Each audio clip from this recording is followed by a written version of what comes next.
Well, hello everyone. It's me. We're back on the channel, on a brand new channel. Alright, and we are today doing a great setup. I'm just looking. Yes, alright. Sound works and everything. Alright, so here, I think my head is not showing. Alright, so today we're back for After Effects and shit, I need to edit my. Alright. So this is English. Sorry about this. And this is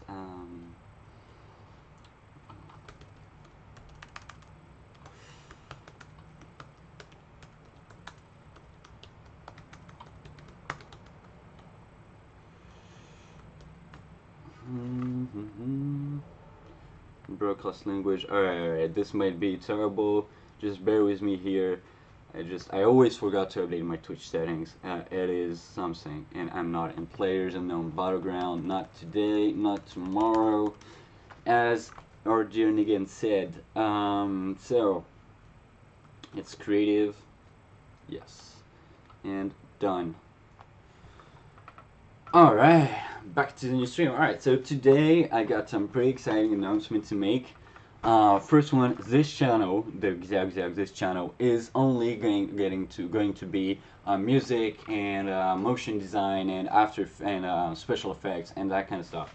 And then since obviously I spend a lot of my time also gaming, and when I game I'm only with French people most of the time because it's well my main language. Well, as far as it goes, and so I was really torn apart between doing my streams in English and doing my streams in French. And when I started this a few months ago, and then I dropped it, but at the time when I really started getting into streaming, I got viewers that came talking to me in English, and then I had to translate when I played, and blah blah blah, and it goes on. So I'm just gonna create this channel that's gonna be only in English, and then the rest of my the other channel that I will later create and put the link in the description, in my description, actually will be how to say this, will be only probably in French, and it will only be gaming, and that's it.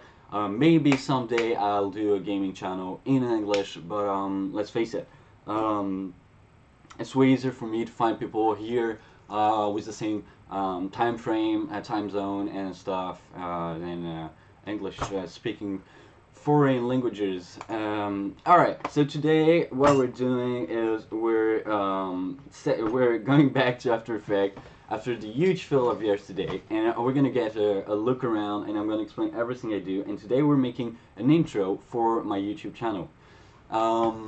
So basically what I wanted to do is an intro for the YouTube channel. Obviously I just said it, but it is a flat design animation, really basic, with my name and I don't know, like tutorials and stuff. We use a little animation, squishy queasy, and that kind of stuff.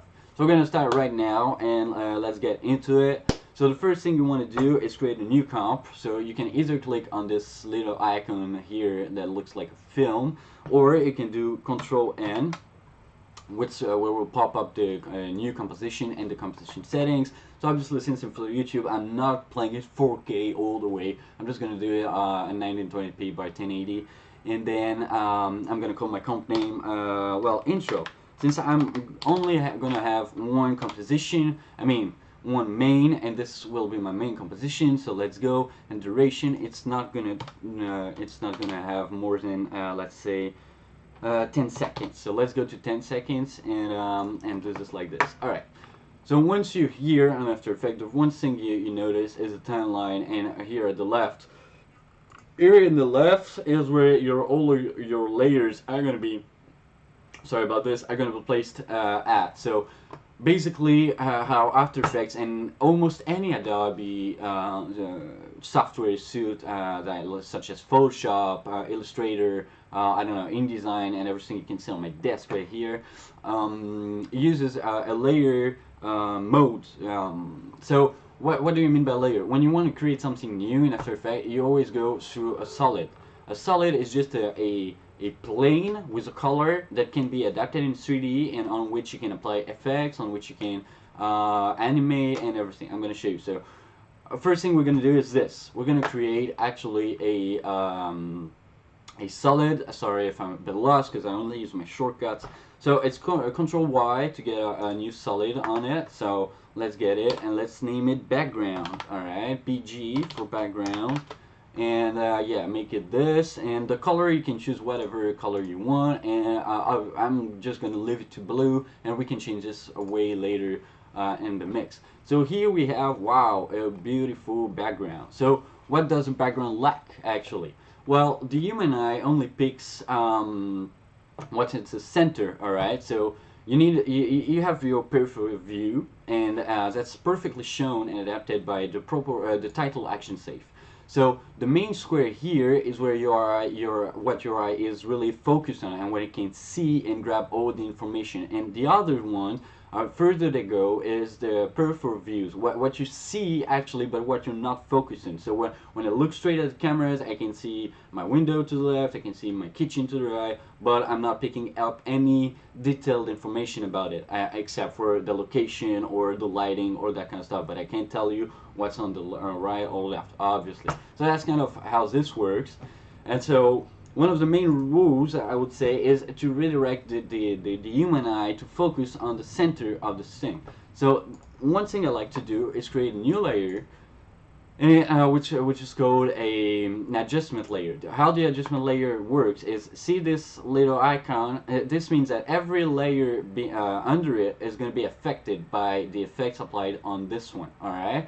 So what I like to do is just create a mask around it. So to create a mask, actually, you can use the G pen and do something like this. All right, and then close it because I haven't closed it, and then it's on the adjustment layer right now, and it's normal if you don't see anything. It's just the way it is. It is just shape I just draw.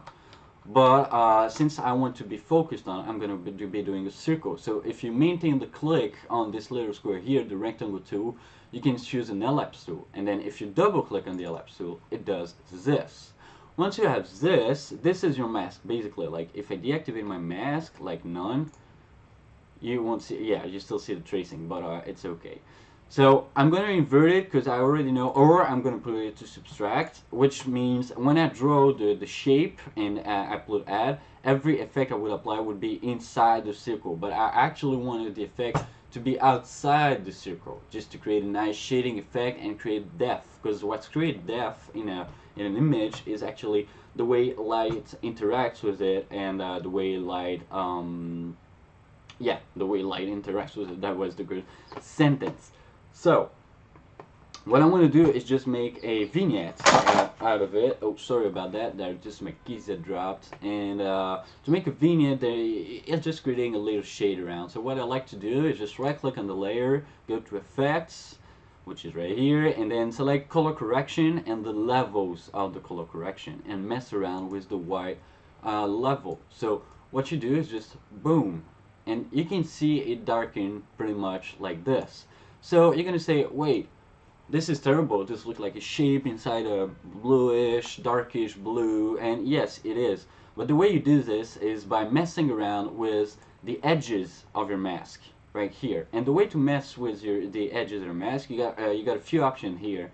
You got the mask pass, of course, which is basically the form of the pass, which is here kind of yeah, it's not a circle, it's an ellipse, but alright, and you got the max feather, the mask opacity like this, which is gonna show like this, alright, and you got I said this, and you got obviously the mask expansion. What is the mask expansion? This is this. It's a kind of it's an offset basically, or an inset. Is that right in English? I don't know, but you get the point. So the mask feather is gonna blur out exactly the edges of it and make them much more smooth. Well, edge actually. So right here, maybe I'm gonna deactivate it. When you click right here, you can see the pass of every mask, and when you toggle it, of course, and right click it, it disappears. So one thing you like to do is just, you know, to go and feather the mask out and have this nice little shade right here, and you can of course adjust it with the mask expansion like this and create a real focus point like this, and of course you can go to the mask opacity to get a bit clearer. And now we have this little gray background that doesn't look like as much as this plain blue nothing. You got this little shading texture on it, and that's it. So the second thing I want to do is actually, I just downloaded a typography for my channel's name, and well, it might change because I was waiting to make this video actually in this tutorial about how to do a YouTube intro my way, this way. We're gonna make a lot of YouTube intros all the way together. I'm just starting with the really basics, so I hope you can finally pick it up, and then you not get lost into After Effects and not get, oh my god, I can't do this because I don't have this plugin or this plugin. Most of what the plugin does, most of the plugin, what they do is basically inside After Effects. I said most because of course there are many plugins out here that are very, very useful, either for saving your time or either because Adobe After Effects doesn't have the feature. So I downloaded typography, and the way it works is my channel is basically supposed to be called Xiao, alright? I don't know if it's available on it, and I just downloaded a typography on that font, which is called Lemon Milk, which is this one, which I really liked, actually. I really enjoyed having it. So the next thing I want to show you is basically how a layer works before, because with text we got a few different things to take about. When you're using text, I highly recommend you absolutely do not scale the text. I mean, you do not go and scale it like this or like this, because it is breaking the way a text layer is made, which is a vectorial thing. Basically, what is a vectorial image or vectorial thing? It's basically can zoom in an infinite amount of times without saying this. The pixels and the thing. It's gonna be just a straight line as many times as you're gonna do it. So back to our basics. So when you wanna make it bigger or make it, you just go and select it and change the size of the typography actually, and that's the way to do it. But back to our layer. How our layer works. A layer is basically this square right here, and you can obviously like scale it forward, upwards, downward, any way you want it. But every transformation you apply to a layer is made by via this point here, which is called an anchor point. So if I want to basically scale it like this, see, it scales through my my anchor point, which is at the point it's set up to be. So when I want to place something like this in the middle of my screen, exactly in the middle of my screen, you could go for almost any layer. When you create, what's interesting is when you create a new background, for example, or a new solid, it's the anchor point is automatically on the center of the layer. So when you place a layer here and you go right click and you go to transform, and then here in transform you got a bunch of options, but one was really useful. It's either center in view or either fit to comp. You can center in view and it will center this perfectly inside my frame. But if I do the same with text, because text by default has the anchor point at the bottom left, which is really useful, and we'll cover this in another tutorial. But if I go here and I do exactly the same thing, transform and not fit to comp, but center in view, you can notice that it is centered in the view by the anchor point. So if the anchor point is not set up at here, it's not going to work. So one way to bypass this is actually when you have your comp right here and those point here and here on a layer that fits the full frame, I like to bring out my tools, my rulers, and then select a one that goes around it better and better, and then you just we're just gonna create some guidelines. And to do this, I like to zoom in at maximum level I can go. So this is the max I can go, and you grab it. Not the window. You click on the ruler and you place it right above here. And if you hold down Control or Shift or Alt, I forgot. No, so I'm not on it. But up. This is perfectly centered. All right. So this is in the right middle. I do it by hand, and it might get a bit tricky depending on your mouse DPI and stuff. But if you have a mouse, you can change it, that kind of stuff. It's cool. Otherwise, yeah, it's not that complicated. I mean, you're gonna see, and I want to show you like this. It looks like it's a center, and maybe it is not, and that's what we're gonna show. To move like this with the little hand, you can either press space bar, or you can the wheel on the mouse. You can click on it, and it will just do space bar.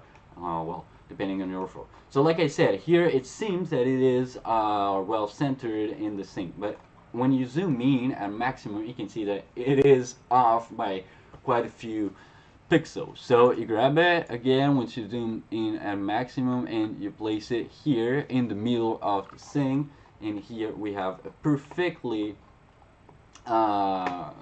centered a perfectly centered guidelines. And then as you've seen, I tried to click on the text, and I selected the layer above it. This is because of the order here. So if I click just in the image right here, I'm clicking the first one. So I'm just gonna click the little lock here, and when I'm gonna click, it's either gonna select my text, or either gonna select the other one. So I'm gonna lock my background also, so then the only thing left for me to select is this, and I can click anywhere on it, and I don't have. So now what we're going to do is pretty much the exact same thing that we did with the guidelines, is placing the anchor point. So how to change the anchor point? You got right here the pen behind anchor point to Y. You can pull it with the shortcut Y, and when you click on it, you're able to move this anchor point.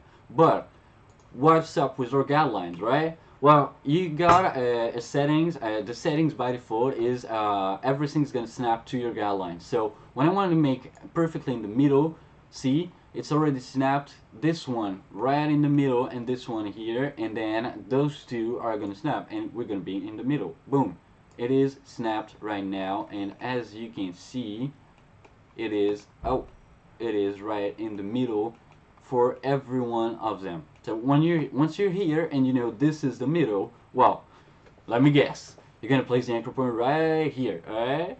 So it's pretty easy, pretty fun stuff to do. You take your anchor point, and it snaps right automatically on it. So here it is, how to center your text. Now, if I grab my text, I place it here, and I go back, I do the transform thing to place it in my view, and it goes right here. And no, it's not snapping to my guidelines and to my toolbar. So right here are the quick access menu to where you can deactivate your guides, and that's it. So basically, I always deactivate my guides, but I always leave the ruler as is, because it is something I like.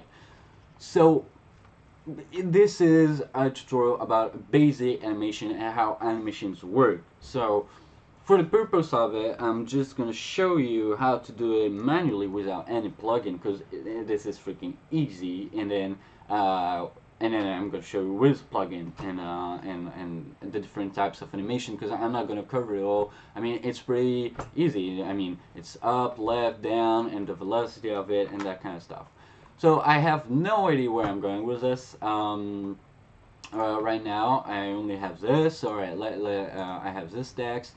One thing you have to know with typography is what makes typography great and stand out is matching 2 or 3 type of typographies, and that gives a nice ring to it. And I think if you look at, I don't know, a journal, a cover of a journal, of a newspaper, of everything, they often have the title in one typography, and then the second title in another typography, and then the third in another typography, and then and it goes on like this.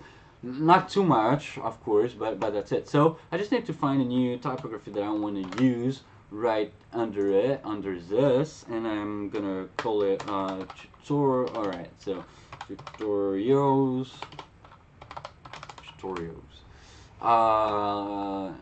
like this, or no, I'm gonna call it special effects, special effects in music. even if you can't see what's on the screen, off the screen right here, see, and music. All right, boom, and once you selected it, as I told you, just do please select the actual um, uh, tool here to change well this. So wow, lights. Oh, so this is the same typography, but it's light and well, as much as I like this, because I like light typography, I might use it for my title actually. And here comes the part where you do just this and check if you're not going to find anything special over the internet and stuff. And well, it's just kind of the appreciation of what you want to do. I actually hope I have a typography right here that can match. Oh, this is, I want to make this why it's matching. Out of the box. Since I don't know what do I have actually, this is why. But no matter.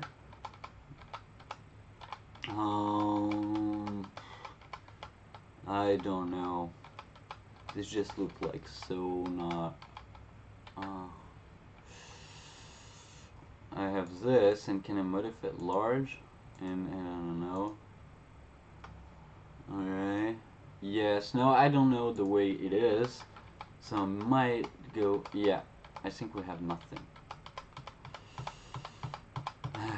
So, since we have nothing, one of the main things I like to use for getting fonts is actually a website. Sorry about this. A website called DaFont, and boom, we're gonna do this and go here.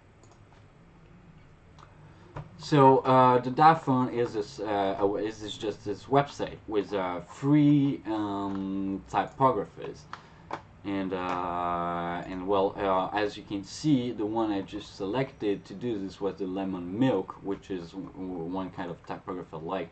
But I'm gonna find pretty much something better, not better, but that fits. And you can see there's a bunch of terrible. Terrible. I mean, not for my use right now. I like offerings, but it's a bit too curvy for my really champagne and limousines. No, sketching 3D. And the bold font. The bold font looks cool, and I could match it with yeah. I'm gonna get the bold font, and we're gonna change both the title and this. So the way to install a font once you download it is you unrar it, and then you just double click on it, install. Boom, the font is installed. It's done.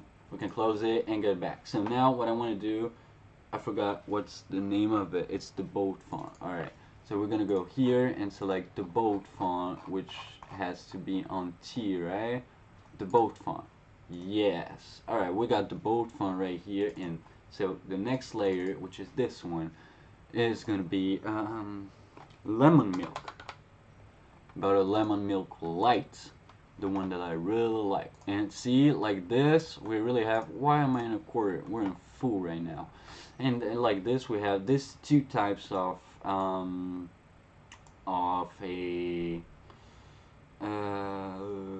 of typography, pretty great integrated together, right? So I'm just gonna bring back my guides and boom, centered. See, just like this, and it's okay. So now we're gonna see how much space and how much things I want to use. So basically what I want to do, oh, I think this one got and of course you can have your grids and your guidelines ruler, but since my guide are here, and this got yeah, this got out of the way pretty much, and boom, we are here. So I like to occupy well, maybe let's say like this, and yes, you can see I'm locked on the X, Y on the Y axis. Yeah, I need to do this every time because I always mess up which one is which, except Z, which Z represents death. And so I like to have this proportional action grid and that kind of stuff, or the title action safe, which is actually pretty sick. And to space it like this, and then we can do this like this, and boom. And I might want to have a greater name out of it. Maybe it's too big, but anyways, we'll see this and this, and then I can do this, which is basically placing everything I want. Shop right here, and then we got this nice little square, and it's not gonna be centered at all. Like you can see here, we got pretty much this looks better, and this does not look better. Maybe this doesn't look better like this. And yes. Alright, let me check without everything, without the guides, without the title action safe, and without this. It's terrible. I hate it. I hate it. I just love the way it was before. So let's go back like this. Yeah, it's alright. It seems pretty off. Everything is off right now, but you know what? I'm just gonna bring them down and readjust it to my grid. No, not to my grid, to my guides. And I think it's G to pull up the guide. Yeah. And now we're here. Alright, we're here with this kind of thing, special effect and music. Can I write down tutorials or why not? Alright, so let me bring another text layer and bring out tutorials. Tutorials, and let's go. And boom, and I have text here, and what I actually want to do is something like this. Alright, special effect and music tutorials. Alright, once we have this in our timeline, of course we need to animate it, and alright, if a layer is locked, you just need to unlock it and move it above, especially this one, so that the shading effect can affect everyone, like this. If I can show you, oh yes, because I locked that, but boom, and we have this nice one. Of course, with a vignette, you don't want to be you don't want it to be too remarkable, you know, too noticeable, sorry, about it. So that is just the way it goes. And now that we have then our text like this, I think we can pretty much animate this and do something pretty cool about it.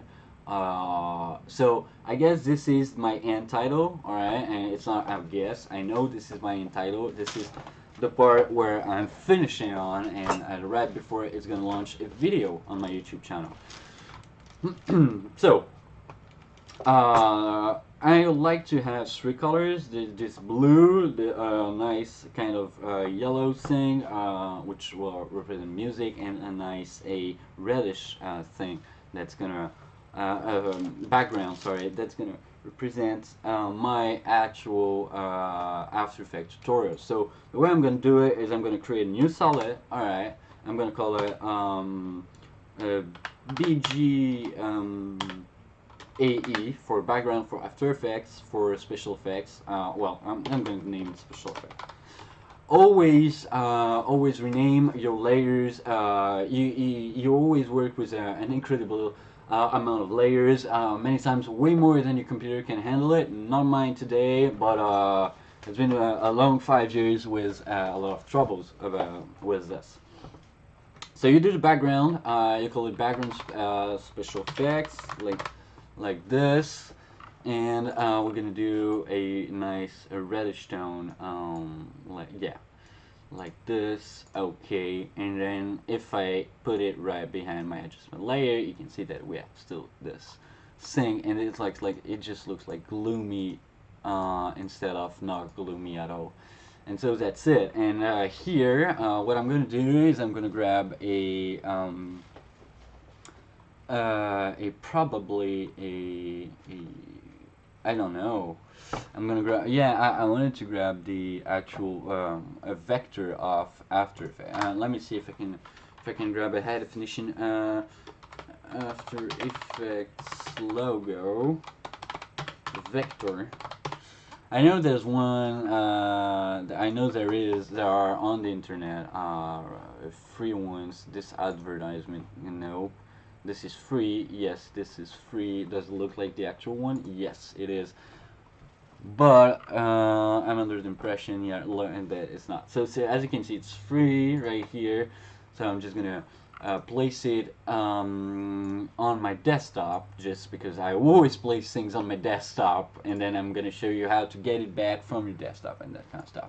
So to import something, you go to your projects right here, and you either click on right click and import, either you do Control I, and Control I will bring you this kind of thing. So I'm going to get my After Effects CC Seek logo and import it. Alright, so we have it, and then we're gonna place it right above here, and as you can see, it's taking all the space, all the space. So one thing about vectors is here you can click on this little icon. It's called for comp layers, collapse transformation for vector layers continuously rasterize. So rasterizing, I hope we're gonna see the change right here. 1, 2, 3. Nope.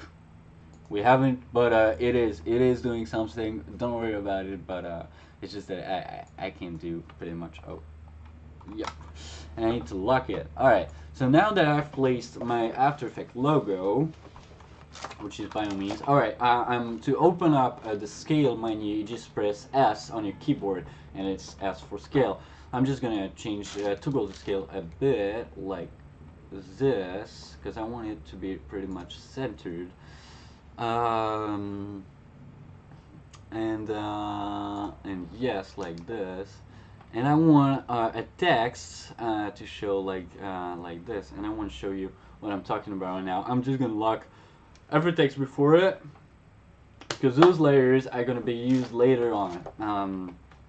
So now I just want to do this and tips and tricks. Wow.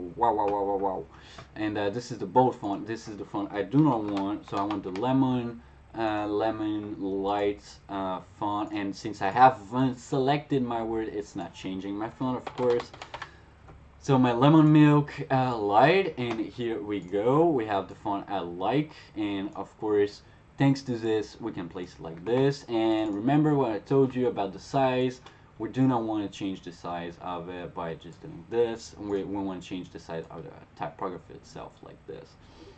So what we're going to do is we're going to recreate space right here, and I'm going to pull out the huge proportional grid. Alright?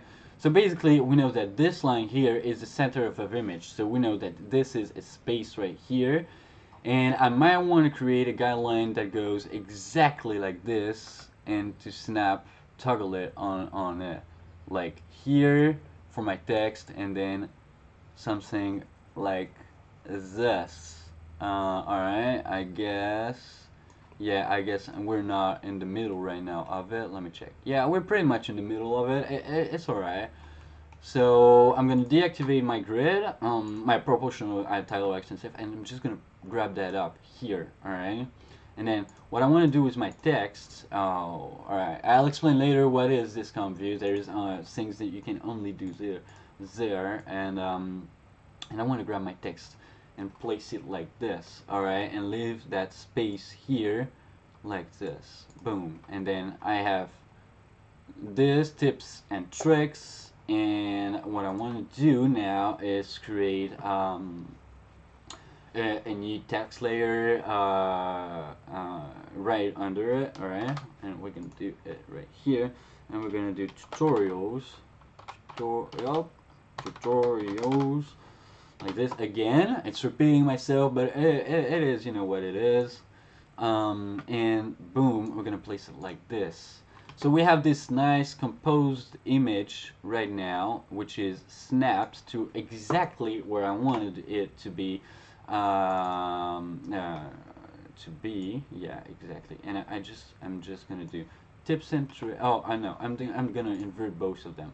Actually, I'm gonna do tips and tricks behind, because the main info. All right, think about pertinence. How to be pertinent in what you do is it's what's going to define your work. Basically, it's what's going to define everything you do. Ask yourself, is this good? What is the main information I want to transmit to my to the people that are going to view this? What are the main informations I want for them to pick up first, and what are the things that has to be second?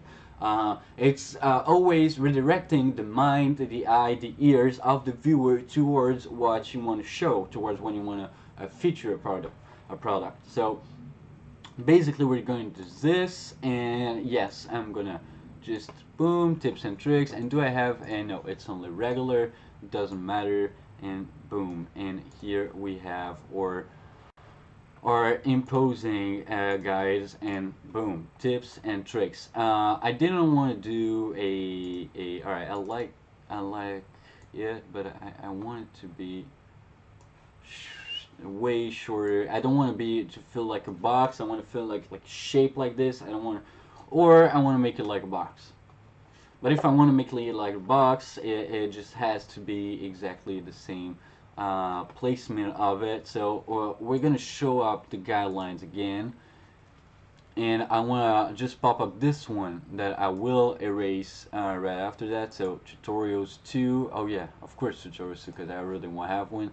So what I like to do is just place this like we did. You zoom at the maximum of it, and these guidelines are going to be really useful. And once you place it approximately right here in the middle, and yes, we're here. And I say approximately, but I never do it. I just do it on top of it, and then you select this one, and you make it snap. All right, to the left one here, like this. All right, and since my anchor point was here, you can find this. It's not snap, but it's actually snapping to your anchor point. So make sure it is snapped to this. All right, and we're gonna create a small box by just augmenting this in here, and then once it's gonna hit, oh, I forgot the second one. All right, so I'm gonna bring back our troops, like someone would say. And no, I'm just joking, not doing any politics today, maybe later on my streams. But and we're gonna bam bam bam, and then it is placed right in, it's not right in the middle. It is, no, it is not. It is, now it is. All right, so once I have this, basically you can see that we made pretty much with our own grid. All right, and I didn't want the box of AE to be it is the main thing, but I didn't want it to be over everything. So basically I'm grabbing now my let's say this. I'm grabbing my yeah, my text here, and we want to make it fit right in between this to have this nice box effect. If I can just box effect, right? And if you double click on the text, it's just gonna select all the way all the text, and now you just have to toggle with the right value. But I think my alright, 61, let's go to 65 is going to be too big, I was sure of it. Let's go to 64, 63 is 63 is not perfect, but it's close enough. Let me do 62, 62,5 is perfect. So that's it. Even for text, you can do comma something. Always think about those intermediaries. Intermediate wait, what? No, always think about those values in between 0 and 1, because they are a hell of useful. Hexadecimals are just saving lives every day on After Effects. So once we're here, you know, remember what I said earlier on the stream about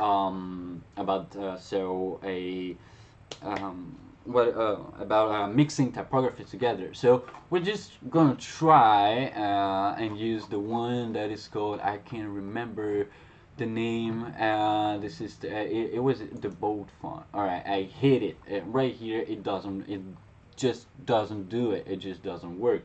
So and I know I have no font here that works. So we're just gonna get back to that font and try and have a certain typography. So that font, And let me check if I can get fantasy, techno, gothic, basic. Let me go. Oh, it's in French, so Bebet's new is gonna work. Definitely. The light font is gonna work because those are about things that I like. Keep calm. Like I'm not never gonna use this. Dolce Vita. Let me check. Hangar, Quicksand Couture, Prime Time. Prime Time looks pretty nice. Let me check back on my. Yeah, and it is actually pretty. No, I'm actually liking it. I'm actually liking it as is, but the box does not quite match. And no, I don't like it. I think I like it the other way around when it is the main title on my name and then the other one tips and tricks. So yeah, I'm definitely gonna change my font. I want you to match tips and tricks, and I guess Primetime will not do it. I like the first one. Baby Sky, alright, Adam Stillfish, I don't know, Neo. Next R is not that cool. I don't like the R. Baron U is kind of cool. I like the way the A is shaped. And alright, let me check. Go back to page 1. And yeah, no, Bebas New is better. Alright, I'm gonna go to Bebas New, open it, install it, blah blah blah. Alright, let's go Bebas, so it's gonna be in B. And let me grab my tutorial. Oh, nope. And again, nope. Tips and tricks. Nope. And it is tutorials 2. And you know what? This layer is called tutorials 2, but tutorials 8. On tutorials 8E. Because that's what we're doing, tutorials 8E, and boom. So once you renamed every layer, because obviously you can see already we had what, about 10 layers, 9 layers, and yeah, it gets really messy after this. Hurricane Maria makes landfall in Puerto Rico. Wow, Puerto Rican and everyone, we are with you. Blah blah blah. Where was I? Yeah, this notification pop-up of Windows 10 is kind of annoying me and harassing me literally because I didn't remember having set it up, but I guess it's cool. Yeah, I'm gonna leave it like this. So basically now I'm gonna select my tutorial number 2 and what was the name of my typography? Oh, come on. This is always what I go through. I always forgot. Alright, and we got this. Alright, like this. And now we're gonna pop up our guides and do what we always do, like this. And I want to zoom in just to make sure it's not gonna be over and over and over. Alright, and you know what? 136, 137. Oh, 137. And okay, 136.5, and here we are. And as you can see, the new text has snapped to the anchor point and not to the actual line of it. So you just replace it like this, and is it the way? Yeah. All right. Tutorial tips and tricks. All right, I think that works. I like it. There's still something off about it. I don't know why. What especially, but maybe the S looks like too much space here. But I guess it's just the way it is. All right. So once we have this, well, obviously we're gonna start animating our first comp, which is this one. So I've shown you how to create a new composition and how to do that kind of stuff. Now I'm going to show you how you adjust layers and stuff. So basically we got XYO, special effect and music, and tutorials right here. We're going to deactivate every one of them right here, and if they are locked, and of course we're going to do this, and it goes down here. So now we got text, 2 text layers and 1 layer that is the logo of it. So the way you want to proceed to it is animate basic animation stuff, and the way you animate a position or anything. So I'm going to show you just how it goes. So I want to make a less than 10-second intro. I'm betting on 7 seconds. It's already long. I mean, one thing I hate when I'm on YouTube is having this um, those intros and going on and on forever before the video even for a video that's, I don't know, 2 minutes, you got a 10 or 20 seconds intro, and I'm like, oh, seriously? Like, I'm just always skipping to it. It's just annoying. It's like to me it feels like an imposed ad. So that is the way I do it. So that's why I want to do a short one. So I want to animate my logo. The most basic thing we're gonna do. The most basic. So we're gonna. This is the little clock right here.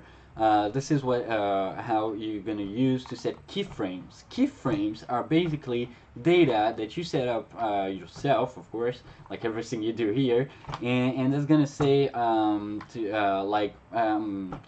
for example, right here on my position, this thing is here, right? All right. Oh no, don't crash on me. All right, all right, all right. It didn't crash. So you're gonna say this position right here is the start position, but the start position for me is gonna be way up, up, up, up, up, and then we're gonna make this come in 2 seconds like this. All right, yeah, I might want no. So control and the arrows on your keyboard. So left arrow to go left, or to go back, sorry, and to go forward. The right arrow, and when you do control arrow or left or right, it just moves by 1 frame, not 1 second, not anything else. 1 frame. So depending on your project settings, right now I'm at 25p. So that's it, and we are here. So then if your keyframe isn't placed good, you can select it by clicking on it. It's going to be highlighted blue like this. You can of course select multiple keyframes by doing a kind of drag and drop around it, and you can move it as much as you want. So if you want it to stick to your header of timeline, I don't know, I don't know how you call it in English. You just select it, move it around, and press shift, and shift is gonna make it snap it right onto it, and that is the way you do it. So now we need to change the value of it, and one of the things I did wrong is I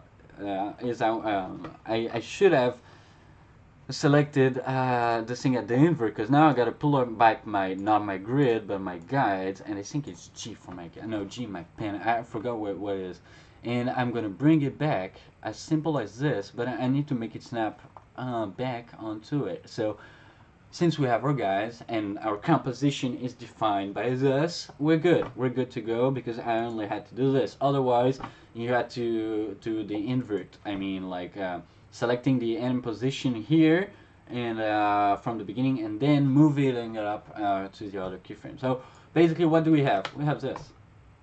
Wow, this is the lamest animation you've ever seen. So how do you make an animation look better? How do you improve speed and animation? Actually, the keyframes have their own setup, and this setup can be opened by this, like this. Here you got wait, where is it? A keyframe assisted. And basically you have easy ease in, and easy ease out. So well, I think it's pretty much self-explanatory here. I don't know how to explain it another way. It's just gonna toggle the way it approaches, like if it's gonna approach the endpoint like really fast and accelerate just right before getting to point B from point A, or if it's gonna slow down coming up from point A to point B at the very end. So this is how you give animation, you give life to your animation, basically. So we're just gonna set a keyframe assistant.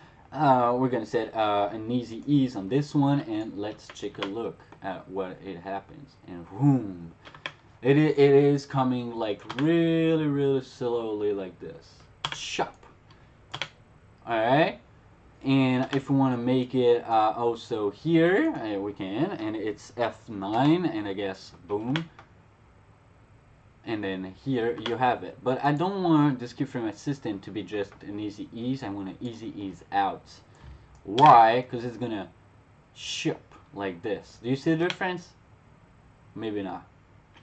And it gets, so it's not punchy at all. All right, we're here on a 2 seconds animation. So what we're gonna do is we're gonna shorten this to 1 sec, and we're gonna have a way more punchy thing. So I'm still not very used to my new keyboard, especially coming from a Mac and going to Windows right now. And well, thank you Windows for making my life as painful as it was 20 years ago with Windows 10. I mean, I wish I could say on Windows 7, obviously for compatibility reasons, and everything I have inside my computer is difficult to go back to Windows 7. So boom, here we have an animation that goes like this and that is stopping. So how do we make this better? How do we make this simple step from point A to point B like this? Well, you can open up the graph. And here, this toggles the graphics of your animation. Once you're here, you can actually see what's happening to your keyframes.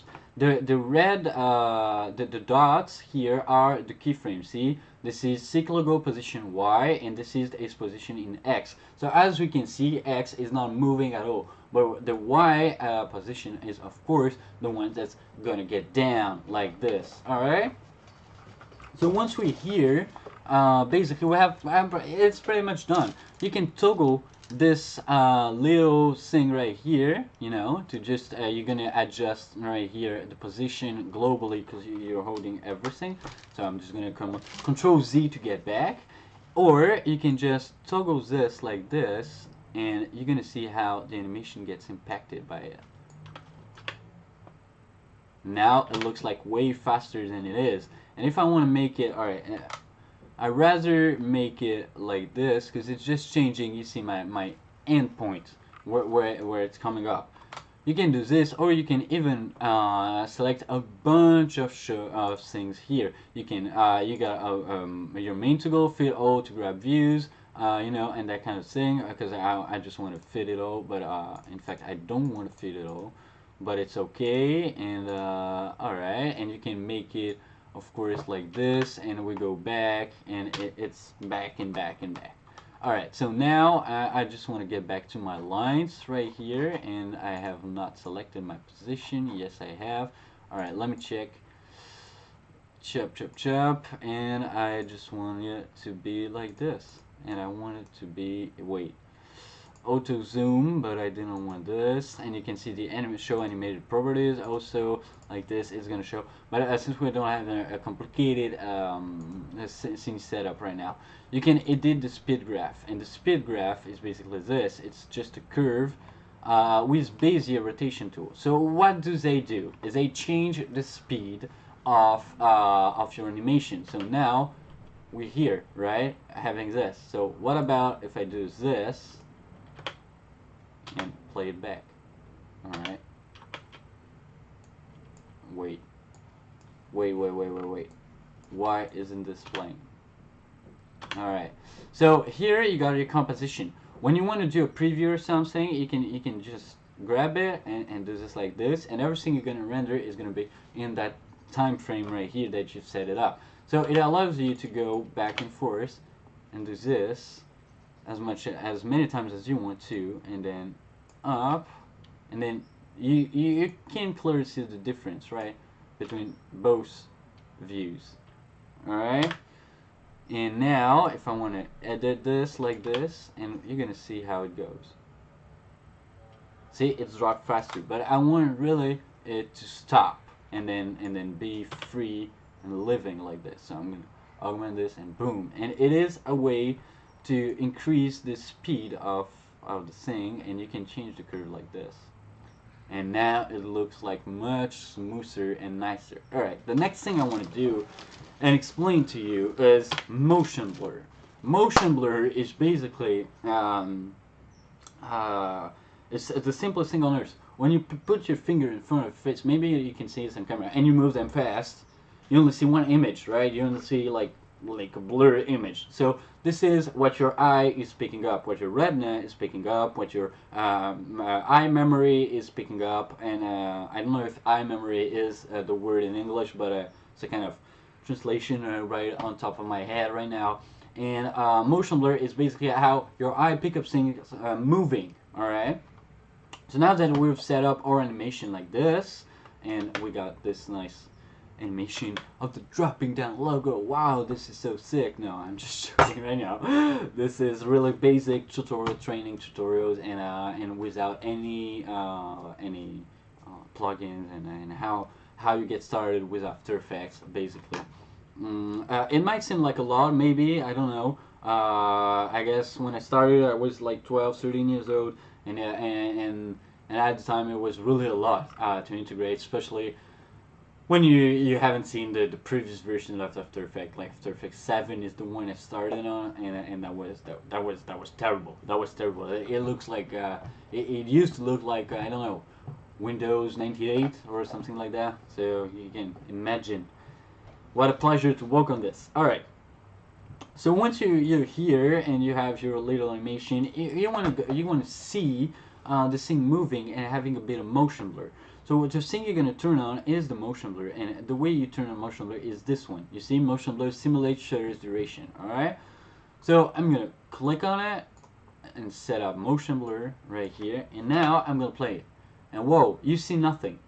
And you're gonna say, why the hell, sorry, do I see nothing? And the reason for why you're not previewing nothing right now is because you can't see the motion blur in the preview if you haven't activated it here. Enables motion blur for all layer with the motion blur switch set. And now, once you click on this and renders, boom, you see the nice and cool motion blur going on, the pixels going on, all crazy in the direction of the vector indicating to which position to get. I think I made myself not that clear right now, but you get my point. Alright, so basically this is how you do an animation. So if I were to copy, you can copy this animation to my tutorial tips and tricks, but what I like to do is give life to this and get movement in it and that kind of stuff. So this is how you can basically do this. Now, what I want to show you is, what I wanted to show you was this, and this is just how you animate and choose the speed of it. And well, once you get the hang of it, it's really pretty easy. You can animate anything. You can animate logo. You can animate personas. You can do everything. Everything is animatable. Animatable, yeah. Everything can be animated. Let's say this like this. That sounds better. So now I've shown this, how to do it by hand and without plugin. But if you're getting used to and you know how to do it and you know that it's easy to do, well, that's the time where plugin comes into the scene.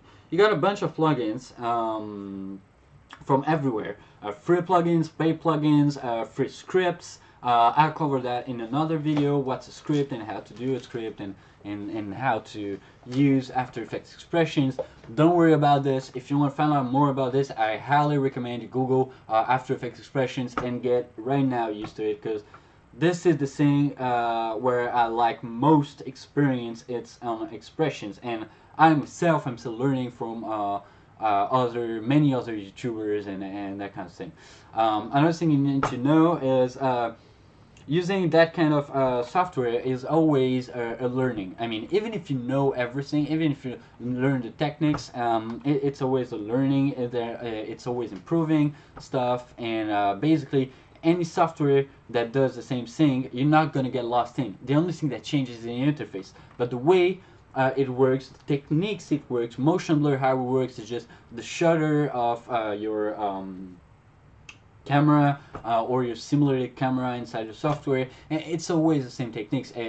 When you replace footage on a green screen, it's always a green or blue screen, and it's always a chroma keying that you do, and it's always the same technique. It does not change. So what I would recommend actually is that seriously you go and you check out the techniques, the base techniques, and I really my keyboard is already messed up, and you go on Google and you already get familiar with the basic techniques, because you don't need a 3D thing plug-in to get in huge lights, blah blah blah blah blah blah. Everything that After Effects does is as is. It is perfect as it is. So now, basically, what we're going to do is I'm going to show you how to gain time with plugins. So here we have our tips and tricks, for example, and I want one After Effects that goes down, all right, and the tutorials that comes from the left, and the tips and tricks that comes from the right, and then it goes shoot, shoot, shoot, all right. It is basically the way I want to do it. So. I could just animate it, like I said, like I've done here, and show you how to toggle the animation and the wires. But if you do this, if you do motion designer for work, most of the time you're gonna have companies that are gonna come to you to do promotional campaigns of information or self-information for the employees of the companies and that kind of stuff. And let's face it, when you work for companies, it's never a creative job. It's always something pretty boring, but it is good money, and they pay well, and this is how we do it. So, yeah, since it's not creative, since it's always repetitive, it's always kind of the same thing. Oh, I've seen this on YouTube, I like this, blah, blah, blah, blah, blah, and so it's kind of things that actually aren't really difficult to make. So you want to save time, right? Because time is money when you work, and you definitely want to save time. So when you want to save time, what you do is you use plugins, either paid or free plugins. So I know I paid my few new plugins, which is the Red Giant Universe along with the old Red Giant suit, which I highly recommend for other reason, not gaining time, but particular is such a powerful particle simulator, and then a lot of plugins that they do at Red Giant are amazing for After Effects. I've been working on it for a very long time now, and they just a must-have in your After Effects library. But they're not cheap, so yeah, you might want to learn how to use After Effects the nice way. I mean, the stock way before getting to buy $900 plugins and that kind of stuff. Alright, so we're gonna go to Universe Text, and I don't know what it is. Ton Motion, Unilong Shadow. I have no idea what it is. Oh! Oh! Alright, so we're just going like plugins to save your time, but that's not alright. Alright, maybe I use that kind of stuff. I like it. I can change the angle, right? Yeah, I can change the angle. I can do something like this. This is terrible, but I like to do some terrible things. And then, wait, why is this? Oh, yeah, because, okay, I understand how it works. Alright, no. What I wanted, it was, what I found out today was transition. And I got pretty much, not transition, but I got in Universe Transition, and it is, let me try fold. What is this? For my tips and tricks, and oh, because it's not animated. Alright, no, I hate this, and I've seen I had some of them, stylized, and maybe not, maybe it's in Red Giant, trap code, blah blah blah. No. Alright, bear with me right here. Universe Blur, Universe Distort, Universe Generator, Fractal, blah blah blah, gradient, Universe Glow. No. Legacy, Motion Graphics might be the one. Logo Motion, yes, I'm pretty sure that is, and browse the presets. And as you can see here on my screen, so you got those many presets that does exactly what you do. I mean, we just done this exact animation at the reverse, enter exit bottom, but we did enter top, and then yeah, exactly the same one. And if we click on it, it's exactly the same thing. I mean, so as you can see, you can just right click and go on it, and then I'm not even familiar with this thing, but it's just how the way it works. So let me check. I like, yeah, enter left and exit right, but I just like enter exit right, yeah, or enter exit left, yes. So let's select this one. And so here now we have this, but I actually hate, I like it to have a kind of, alright, so we're gonna type U on the keyboard to show the keyframes, and as you can see, nothing is oh yeah, it is showing, but we don't have any keyframes, which is really strange for me because I'm used to do it by hand, obviously. But now that we have this, let me get familiar with this. I'm just transition duration, okay, chop chop chop, and alright, and the scale, and yeah, of course there is motion blur on it, and we're gonna activate the motion blur on tips and tricks. Of course, motion blur is gonna render things way slower. Every motion blur you had is a bunch of calculation. Oh, what did I say? High memory usage. Well, don't worry about it. After Effects is all about RAM and RAM speed. Alright, I need to go to the toilet real quick, and I'll just be back in 1 second.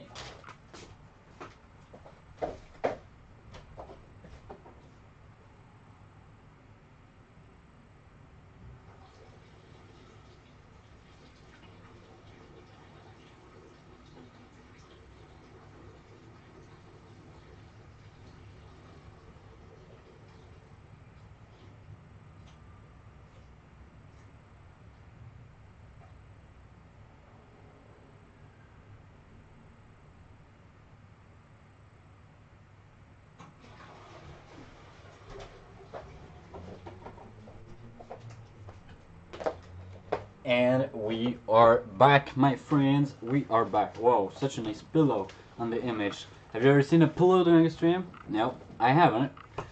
Or maybe I have. Alright. So basically my motion blur is not affecting my text. As you can see, text is not affected by motion blur, whereas right here on this portion of the image we can see that. So I guess it's because this plugin needs, alright, high motion blur. Wait, is it calculating on top of it? No, it is not. Let me say medium. Let me take a low. Yeah, I don't want a huge motion blur like this. I don't like the motion blur of it. What the fuck? Motion blur phase, motion blur shutter. Let's go to. So here is how it works with the shutter. Here we have it, and as you can see, if I change my stutter settings to 25, let's say, and alright, I can go below 90, alright, and the motion blur phase, alright, and we're gonna leave this to 0, and alright, so this is pretty terrible. Yeah, alright, we're gonna let it run preview. Alright, it goes way too fast, and so the end properties, it's quite okay. I don't know what IDLE properties are. So when you don't know what a thing is, alright, just do it. Alright, I have no idea what I just touched. Just look at it and try to see how. So the scale start is not gonna move. It's not animation speed. Alright, my animation speed is way too. So in my head, if I go down the speed, it will go down the speed, but apparently it's getting, alright, 0.1, let's do 0.1, let's check that out.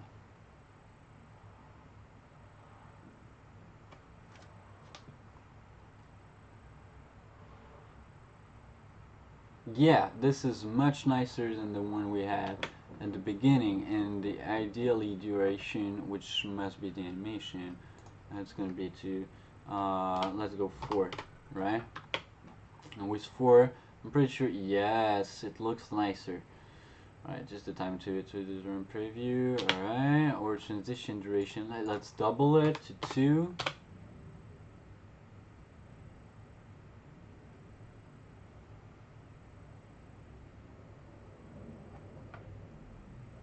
Alright. Alright, let's not double it, but let's put 1.5 on it, and 1.5 should be what I like. So you see, right now it's taking me more time going to using a plugin, especially because I don't know it. But once I'm gonna get used to, maybe it will be faster. I don't know. For that type of animation, really seriously, this is way longer than what I showed you at the beginning of the tutorial. So that is it. I'm gonna turn off my camera real quick because I'm always doing things that are forbidden on Twitch, and is this? Yes. So now you can see the full length of it. So it's a mystery for anyone who's ever been in my stream. I do smoke cigarettes. I do highly recommend you never do this. You never start, you never try, and you never get addicted to it, because it's gonna ruin my life soon enough. And this is something no one deserves to inflict themselves. So once we have this, yeah, I like the timing of it. I like how we're gonna select now the other layer, all right, which is or tutorials AE. And wait, you can copy and paste the animation. So I'm gonna Control C and click on tutorials AE and Control V, right? And then now if we look at it, both the things are gonna do this. But that's not what I want, right? I said I want one coming from the left and one coming from the right. So the only thing I'm going to change, and if the plugin is worth while, I mean, I might only change the enter exit left, enter exit right. All right. Yeah, I'm kind of bothered by the. All right. And, all right. Let me check.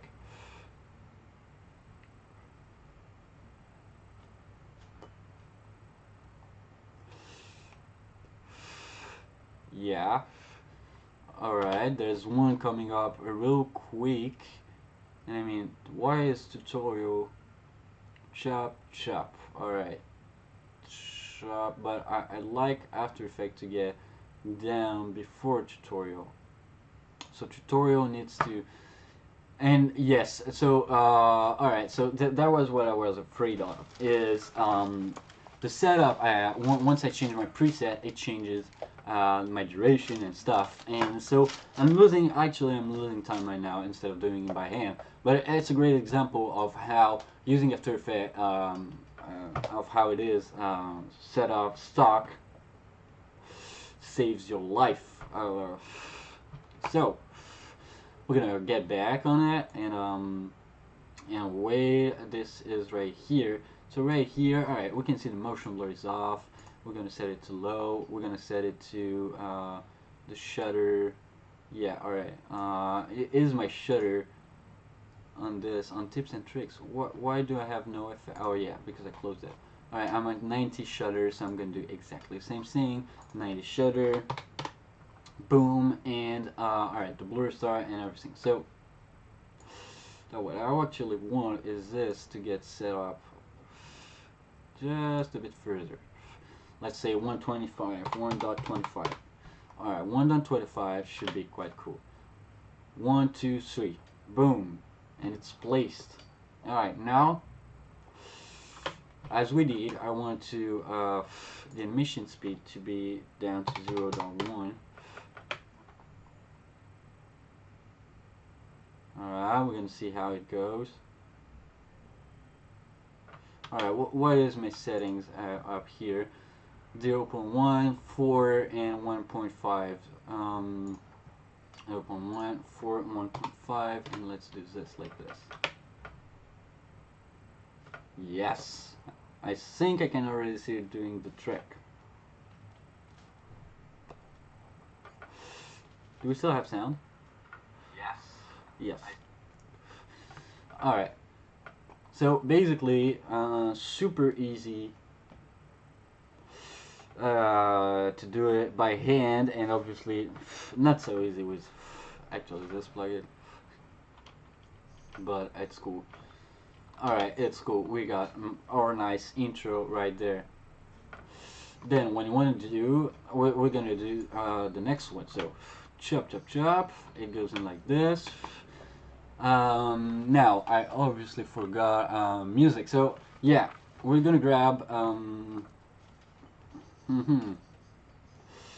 we're gonna grab a vector of a note of music, because I use multiple softwares for music. So I'm gonna type notes music vector, and I'm just gonna find one that I like actually. So free peak, free.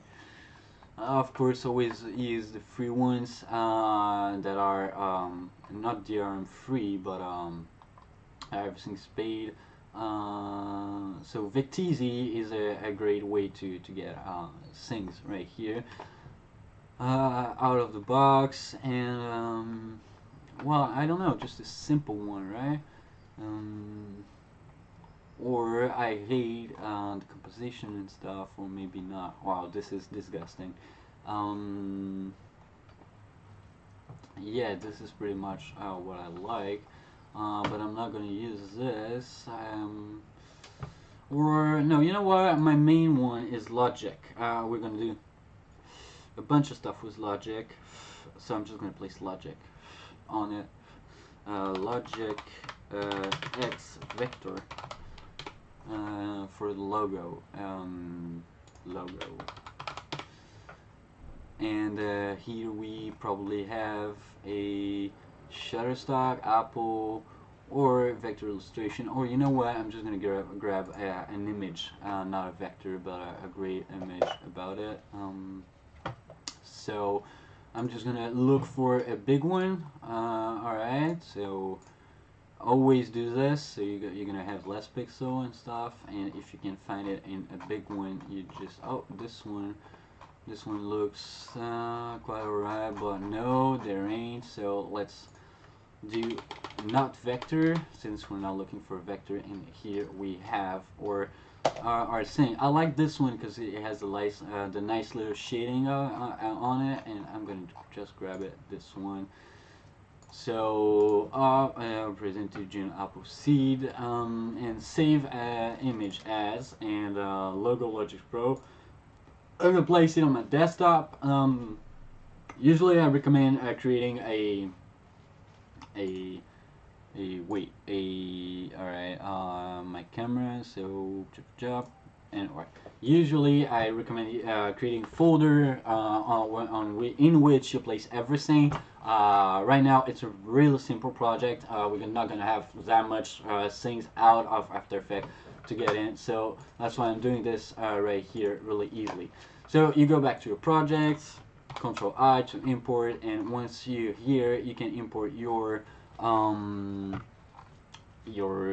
image that is supposed to be saved here. Wait, where is it? All right, we got so many things turned on right now, and I should have my Logic Pro right here. So yes, it is a PNG. It doesn't matter for this now, and so okay, and it needs to be somewhere. Logic Pro PNG. Oh yeah, it was right here. All right, so I'm going to import it, and what we're going to do is add the layer, of course, here. Boom, and now we have our nice looking logo. The way so this is its size by default, alright, and the way you want to do it is scale it down, of course, and do this like this, and I want it to match almost to match the size of my AE logo. So we're gonna do it by hand and just check that out. You know, like since both are geometric forms, like pretty easily, there's just basically a rectangle. Alright, so 35 is a bit too, yeah, so let me try 36. 36 might be too big, and it is almost too big, but it is cool. It is cool. Alright, and we have it. So once we have it, we're gonna do the same thing we always do. We pull back the guides and we place our nice little logo on where we want it to be placed. Alright, and boom, it is placed right here. So we have our animation in background, and we have a logo right here. And so what we're going to do is we're going to make a new comp for a new pre-comp. What is a composition and what is a pre-comp? This is, we're right here, we're inside a composition, right? But we have a bunch of ways to simplify our timeline right here.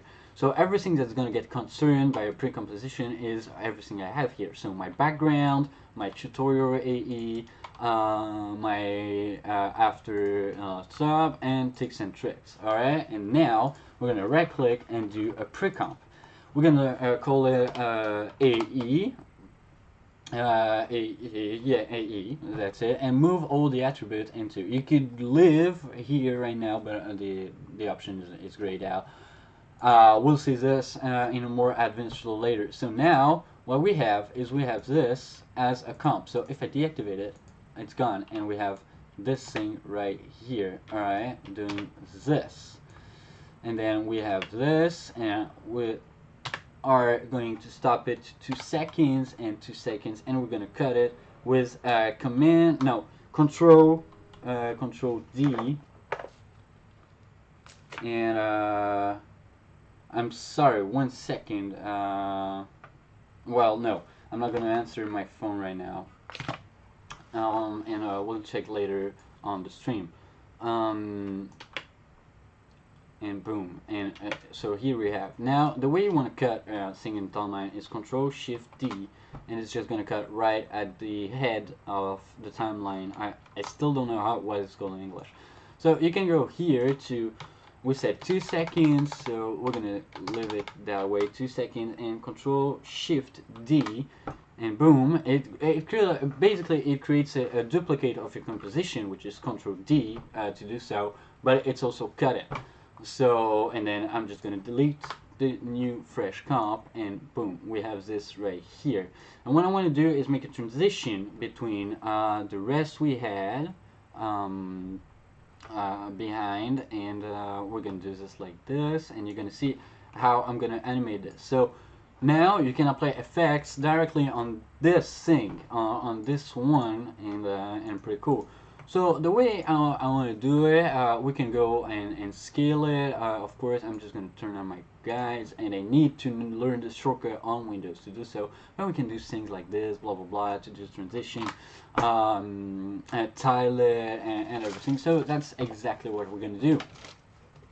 So well, I'm a writer also. I do write music and handwriting, of course, and so I like to have the basic stuff. I can show you the most basic intro ever, which is a page turn, and I think this is located somewhere. Libraries, character, and what else? Effects and presets. All right. And here in this effects and presets, After Effects has presets, yeah, obviously, for animating text or animating things. So I know there, as you can see here, text, sound effects, shapes, and well, actually I have no idea where I'm gonna find what I want, but you just click on it and then import it, and then we're gonna see what it does. Nope. So it's important when you import a preset to go back at the beginning of the timeline, so then it's set to do the animation at the beginning. But right now, oh yeah, because we have nothing. So what is this? Nothing. What is this? Alright, so I may have to set it up. It's not exactly this, but I'm not going to use this anyway. I know there is a page turn somewhere. So effects, and I think it's generation. So generate paint bucket, lens flare, fractal seal, blah blah blah. Alright, it is somewhere here. But you know what? We're gonna use the preset of. Whoa. Why? Is this the FX that is doing it, or have I done it? Yeah, it is.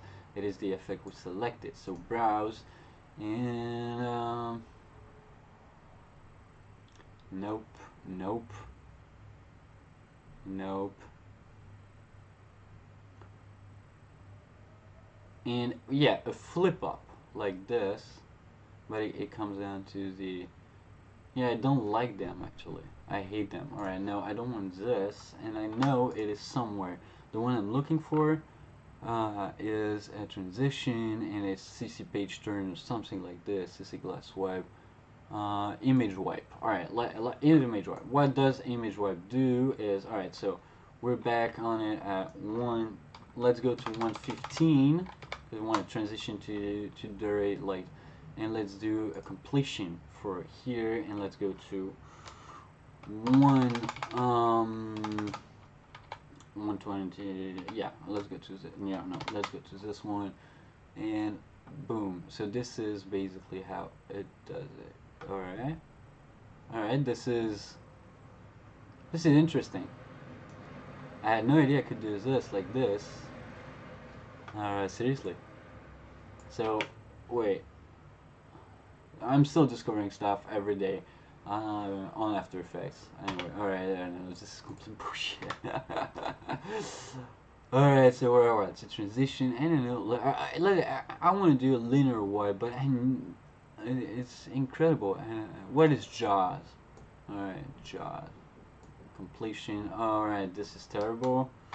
As you can see, there's a bunch of terrible things, presets in After Effects, but this is just the way it was. It has always been there. A line sweep. Yeah, a line sweep should be no. Okay, that are kind of stuff I hate right here, and just want to tile something and do this. Where is it? Yeah, I think it's linear wipe actually. The linear wipe is the one. Yeah, it is the one I'm looking for. So I wanted to do the page turn. I'm not. You know what? Page CC page turn. It's in the story. All right, I'm going to deactivate this one, and I want to show you. So this is basically what it's going to do. It's going to turn the page, and it's going to make it like this. So fold radius. Alright, to give it a nice look to it. The light on it, we're going to do a little less shading like this. Alright, boom. And then it gets shaded like this. And what we want to do then is complete this thing. The fold radius, the fold direction, the back opacity, and it should be folding there. Wait, render front and back page, of course, and back opacity. Let's do let's do it like this. The light direction, and now I want to animate this, but the controls are where. If I click on it, I know that I can get the control somewhere. You click on the effect, of course, to bring it back, and this is the control. All right, and we're just gonna animate the controls now. So let's go to 110, and in 110, in 110 we want the effect to be nothing. So like this, and so we're gonna click, of course, on our controls stuff, and we're gonna go to 124, and then we're just gonna place it like this, and that is the way I want it to be. Chop, chop, chop, and that's it. And the least, what I want to do is have the least, chop, and it's still here. The list image. Boom, we have it. And now something is going wrong. All right, so let me get into my keyframes because something is definitely going wrong. And I don't know why it just did set this to 110. All right, doesn't matter. We're here, and now I want to add a little keyframe. I don't know why it didn't do it on purpose automatically, but it doesn't matter, and we're back to do it. And I want it to turn like this, boom, and it's off. And there is something going really, really wrong about this. Why isn't this capturing my controls? Alright, let's take a linear wipe. And my controls, that should be... this is interesting. Something's not working right. And when it's not working right, it's always really annoying. Because once I have the control here, we should be able to animate it any way we want. I mean, like this, and boom. Why is it staying like this? This makes no sense. It's an animation, the fold position, and then and the render and the back. Yeah, there's something not right about it at all. I don't know why this is not picking up. Right bottom corner, all right. And so the controls are on, and we have the little key, and it's supposed to be auto keying stuff, but apparently it's not worth the while. Alright. So let's do classic UI. And now it is. Or it isn't. Let me go to classic UI. Because this one, if I do like the invert one, is it? It's not. It's not doing the page turn. This is freaking incredible. Alright, so maybe we're confronting a something that. Oh, now it's doing it frame by frame. Alright, wait. So with the classic UI, it's doing it. So let's. Alright, now every time I change this, it just creates me a keyframe. So let's go to 124, and let's do classic UI. And I don't know why this is working only with this, but and chop. All right, and now it is still not working. Wow. It is doing me the worst thing I've ever seen. Alright, so you know what? Don't worry about it. We're not going to use this effect to do it. I could restore After Effects, but since I'm streaming, I'm not going to do it. I'm just going to do, you know, the transition and the linear wipe. That was the whole idea of the thing. And the linear wipe works flawlessly, I bet, like this. But I don't want the linear wipe to do this. I want it to be like this. So it means 0 angle, and let's go to check, and yeah, no, so it's not 0, it's 180, of course, and 180 is gonna be like this. And now I want this to fade in like this. Alright, sharp, just like this. And right behind this, we're gonna create a new solid just to let it show. We're gonna animate this right now, actually. I'm gonna do this right now. Alright, so to 110, your Adero completion. And select this, boom, into 124, we are at 100% completion.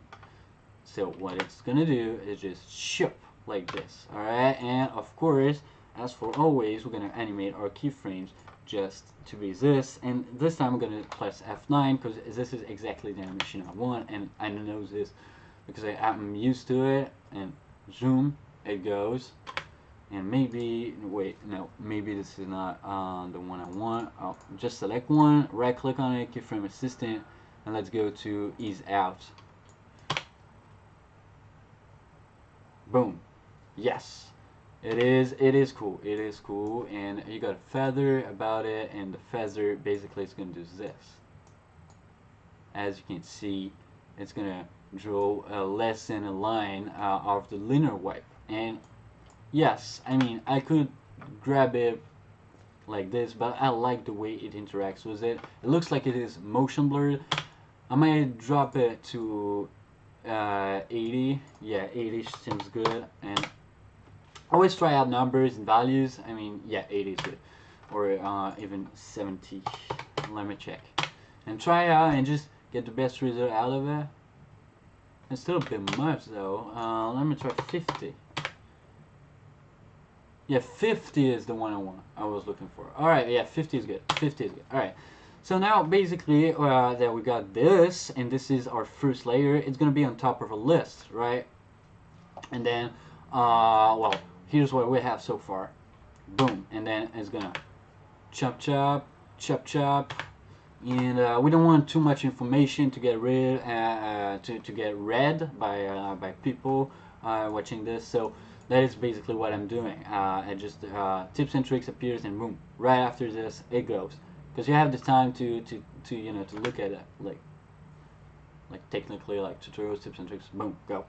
Yeah, exactly. Like I said, I don't want to make something too long. So now we're gonna create the component logic, our main friend logic, which is right here, and it's gonna show right like this, right? Boom, right after it. And so now what I want to do is create a new background, and the new background for logic is gonna be a nice and warm yellowish, like this. And of course, we're gonna call this background logic, so BG logic. Alright, and we're gonna place it right under this. And so we have this cool two uh, center animation, as you can see, and it goes just like this. Alright, and once we have it, we are set up to go like this. Chop, chop, chop, and if I reactivate my last background, and I deactivate the one, we go from this color to this color to this color, no, to this color. And we have a nice shading. My last blue is the last color I'm going to set up, of course, because it needs to match up. But I'm pretty happy with my colors right here. And like I said, yellow to me is music. Yellow is always, will always be music. It is the color of my guitars right there. It is and yes, if I said my guitars, as there is a reason, I have various guitars. It is the color of the sun. It is the sunlight, sunshine, the power, the strength of music, and how it gets into you. Of course, when we're finished with this animation tomorrow, or maybe if I have time today, I'll teach you how to do the sounds, how to make the sound effects and stuff. I just need to reinstall every software to make it. I do not have any DAWs right now, and I might even do it on GarageBand since it's such an easy tool to use for that kind of stuff that is not really advanced stuff. Alright, so once we have our, yeah, so I just hit a shortcut that made my composition work area snap to my current time indicator. Alright, so it's time indicator. Alright, I'm gonna call it time indicator. And then we have this, and it goes all the way wiping it like this, and it looks like just a cocktail, like a Sex on the Beach. And yeah, I haven't thought about this before, but it is pretty nice. Alright, so we're gonna do pretty much the basic thing and stuff out of it, and it is exactly the same thing. Chop, chop, chop, and I'm gonna actually get inside the pre-comp. So the pre-comp, which is the comp of AE, contains all the files I need and all the stuff I want to use. So here I know I got my animation, my position animation, and you know what? I'm just gonna control click on the two keyframes, boom, and now at the very end of it here, I'm gonna copy and paste. Shh, what have I done?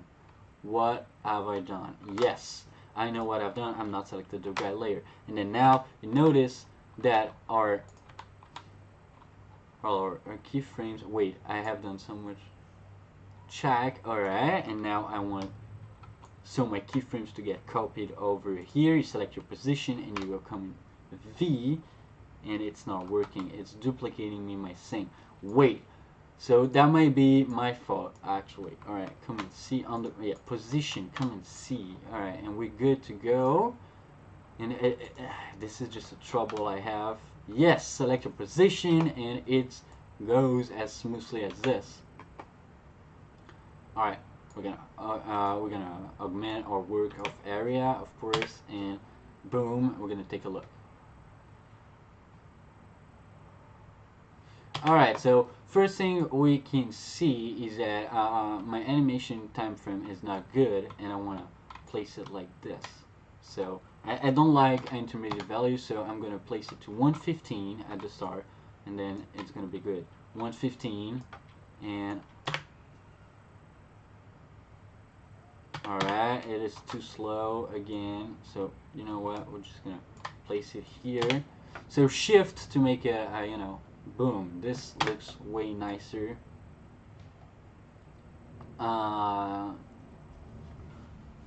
Tutorials, tips and tricks, and now I'm gonna select my texts, both my texts, so my tutorial text, which is basically really gonna change right now, and I'm gonna place it right here, right? It's a layer by itself right here, and since it is the same layer, chop, what you can see now, and my shift is not working. Yes, shift is working. Alright, but it's not snapping to the keyframe.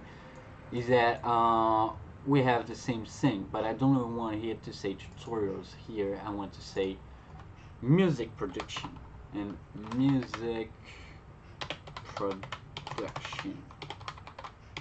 Yup. I'm writing this like like a nobody. Oh, and we go to music production and music. All right, there's that music production, and of course I'm gonna leave tips and tricks everywhere. It's gonna be tips and tricks here, tips and tricks there, and it's always gonna be like this. But it's all right. And let's go to guides. And once you have your guide, I'm gonna try and make the exact same thing we did. Is like placing our stuff right here. And now I need to check if it goes with our transition, right? And so I'm going to deactivate my guides, and the fact that I don't know the shortcut is really annoying me right now because I'm losing so much time by clicking here, and I'm going to cool down right now. Alright, tutorials, boom, music production. Alright, there's one that goes, check, check, check, and of course it's tips and tricks for music production, and we've breakdown the format, right? So let's see what we get. I like it like this. Actually, it takes the space I want, but let's see if we do the square as we did before. So remember to check if it's not your anchor point that's here, and remember to scale down everything by doing the scale of the text and not what's going on. I create a new layer of text. No, just go ahead and select this, and let's go to 80. 80 is way too big. I was at 725. All right, dot 5. All right, so it's gonna be 728. What? Oh, so intensity is 6. So yeah, all right, dot 5. Wow, perfect. All right, so here we have our main gear stuff, and tutorials, boom, music production, and it just doesn't match. Why?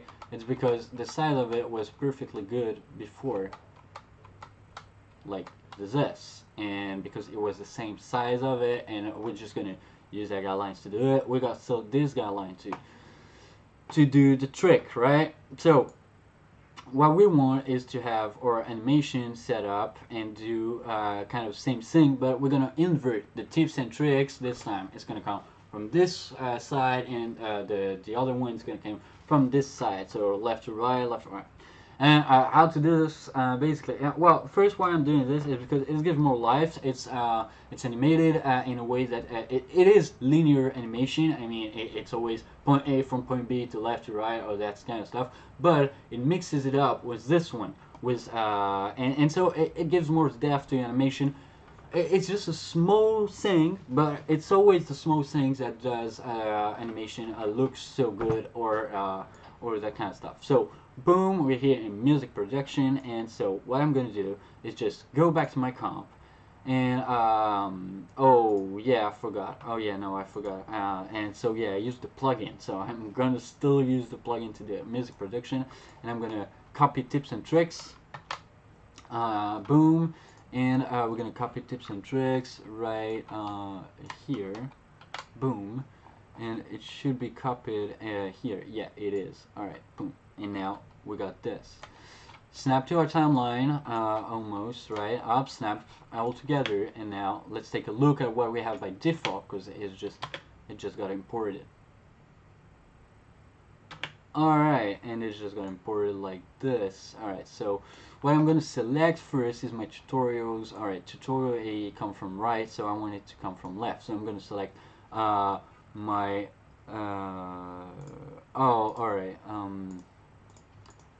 so this is the one, right? Yeah, this is the one. And so the importance of renaming everything. Logics. Alright, let's call it Logics. I always call it Logic because they called it Logic X. Okay, Logic 10, but technically when you say Logic, which version of Logic are you using? I just said Logics, and it just goes. Apple, take my advice, call it Logics from now on. Alright, so once we're basically here on our music production channel, check, and blah blah blah. Um, and alright, and the music production, which is this one. And so as you can see, we have the browse preset right here, and I want it to go enter exit left. Yeah.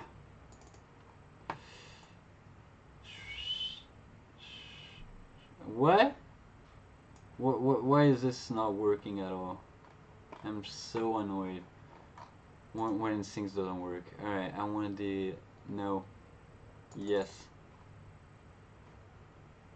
But I'm not selected anything, so that's why. Alright, enter exit left. And now we should see an animation, right? Or why in the word? Is it animated before? Is that why? Is that why? Alright, so there's something. Oh, I'm on tips and tricks right now. I'm getting so tired of this. Alright, I'm just gonna, unshow tips and tricks, and then. So is this the reason why? Yes, it is. So it needs to be at the beginning of the layer, and the beginning of the layer is right here. As you can see, there's no hatches in it, and then, alright, and it's pretty much set up the way I want. Or is it too fast? It's too fast, always. Always. So I know my ideal duration here was to 4. I know what to remember from it, from my tutorials, 1.25 and 0.10. Alright, so 0.10, 0.1, and 1.25. Let's try this. Since the text is bigger, it's going to be a different type of animation. Alright, just go and render it, please. Sharp. Alright, this time it's coming. See, you can already see the effects of it, and then this one is going to be from the right. So enter right, chop chop chop, and you want to see, we're going to see why we're not using the bottom right now and the bottom animation and stuff. Alright, so as I explained, right now we're losing so much time by using this plugin, but it's a great example for you on the stream to understand how plugins can make your life easier or cannot. And especially, I think that those plugins are made for people, not for motion designers like us. I think it is not. I think it is directed to people that are starting After Effects, and they don't kind of get what they want or something like that. So we're gonna So the layer is good right here, and so we should see the tips and tricks right here getting sharp, and it's always alright. Let me deactivate that grid and don't select the camera. Chop. Alright, and so tips and tricks is always the last that needs to come in. So let's go to low, and let's go to AE, and let me check what did I use. 1.5 for 0.10. Alright, so we're gonna use exactly the same. I forgot. 1.54. Alright, so this is 1.5, and the other one is 4, and the other one is 0.1.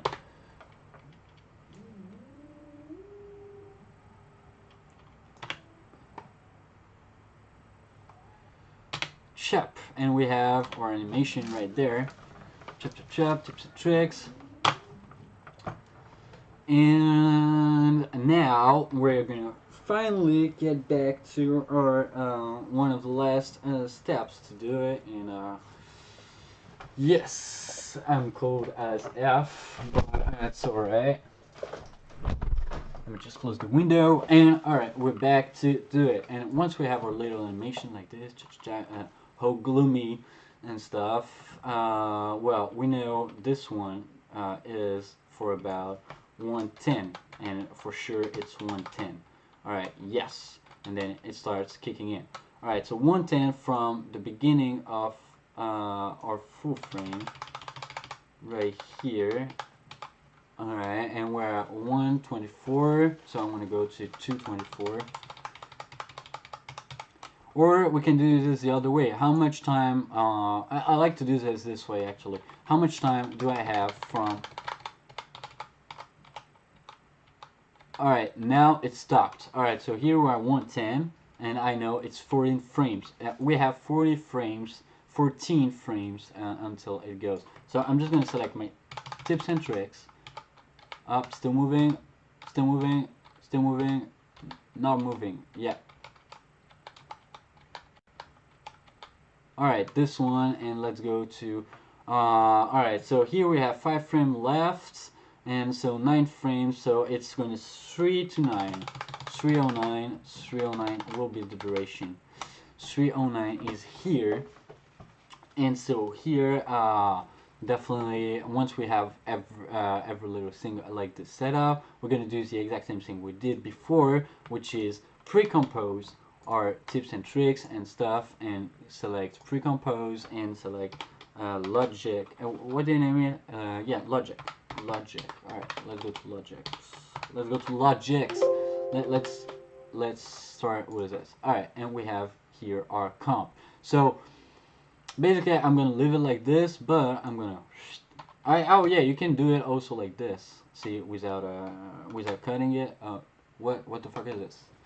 GeForce Experience. Alright, thank you. Nope. And well, I like to do this like this because it's always the fastest way to do it. So here we have our little animation. Still check again. And now what we want to do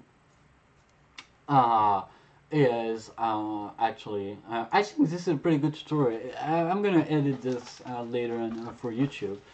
And what we're going to do is get back to our blue screen like this, and well, check, this is a linear web from here, 1, 2, and then we're going to do the linear web on it also, well, like this. So we'll go again to transition, linear web, and this time I want it come from the top, and I want it to right from left. So basically not this way, and it's going to be minus 90. So go to minus 90, and phew, wow, what a magical stuff. And then this is where it's going to get interesting, because we're almost finishing this stuff.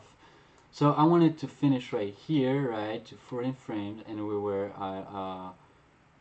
so yeah, I know my point. You can place markers on your timeline also.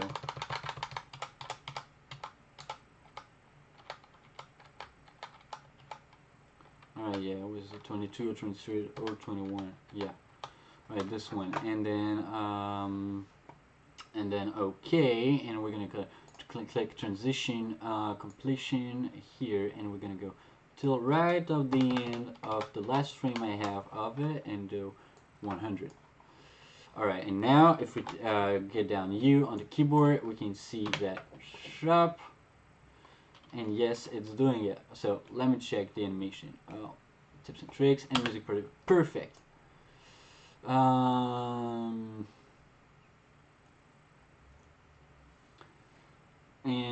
chop, and blah blah blah. I'm calling it music production and not tutorials, just in case you're wondering. Just because I'm not gonna really do tutorials on how to do music, and I'm mainly gonna do my music or music with you, the viewers. What kind of beat, what kind of stuff, but I'm not gonna do a whole bunch of stuff. Alright, so now we're gonna adjust the feather to 50, because I think the 50 feather was the thing I wanted. Check, and we're here. So what's interesting, I think, is to, oh yeah, what's interesting is I did not set my motion blur to my dear logo Logic Pro. So boom, you just gonna place the motion blur here, and now we're gonna have so much nicer animation. Yes, with the motion blur. Let's go back to this. Yeah, I hadn't time to see it. Yeah, I've seen it. Alright. And maybe I need to apply motion blur here and motion blur here, even though if it's not necessary. Yes, we can see the motion blur. Alright. So basic gloomy check, it's still gloomy, and this blue is not gloomy at all. I don't like the blue, how it fits, how it integrated with this, so we're just gonna change it. So to change the color of your solid, a solid you created, it's Command Shift Y, and you enter this. So basically, since I'm only using custom colors like this is way better.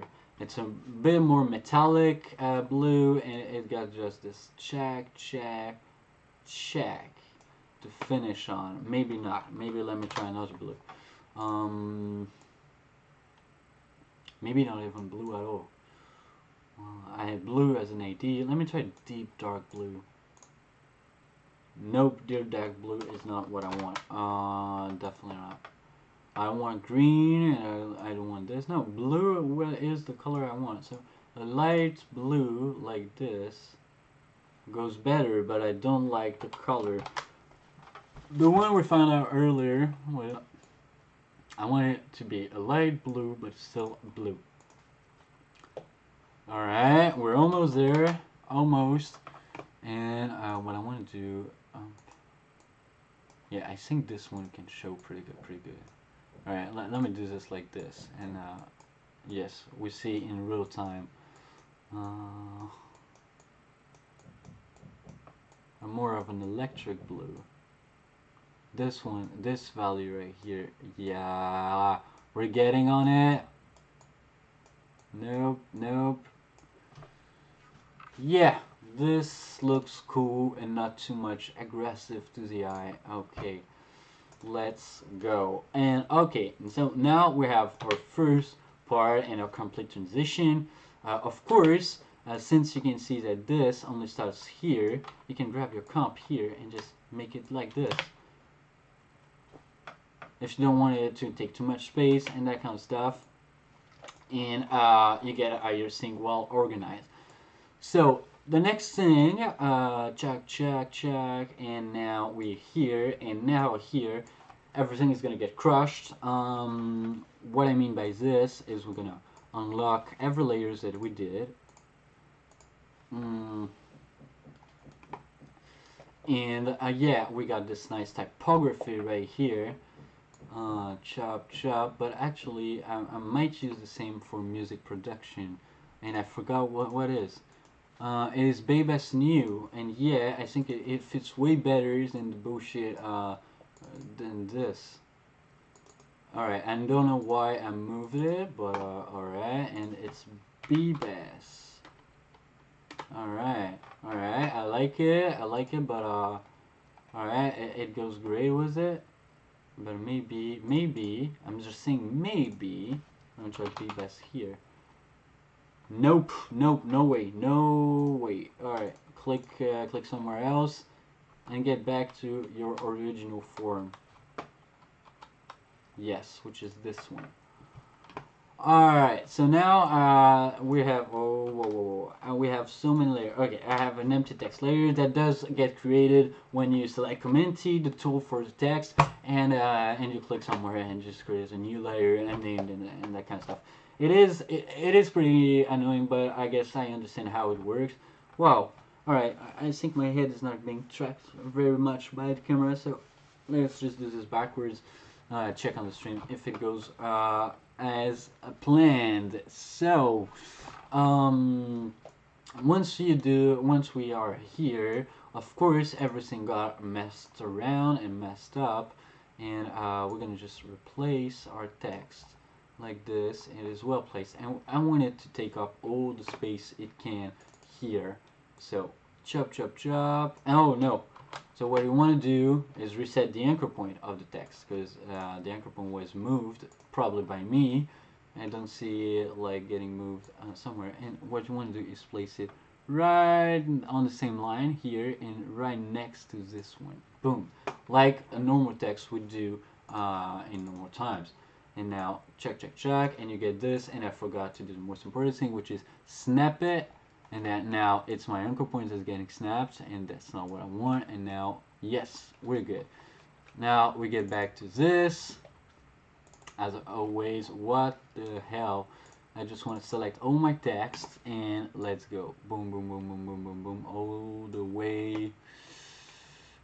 And, seriously, we are pretty much alright. It's good for me. This is for me, this is what I can call perfect. All right, now we got we got problems with. All right, we did not send. I just moved it, and so I need to replace it. Oh, it is placed perfectly. All right, perfect. And now what I want to do is just select this and make it way less. Something like this, right? We're gonna explode the format a bit, but I don't want it to be that much in. Boom, and we're gonna place it like this. Shoot. And the tutorials, which is right here, which I've selected right here. Boom. Like this. Let me check the global picture of how this works. And the guide. Alright. Alright, and you know what? I'm gonna use a little trick I like to use, which is the thing I want to do. And I'm gonna leave Xiao in white and tutorials in white, but I'm gonna use special effects and music.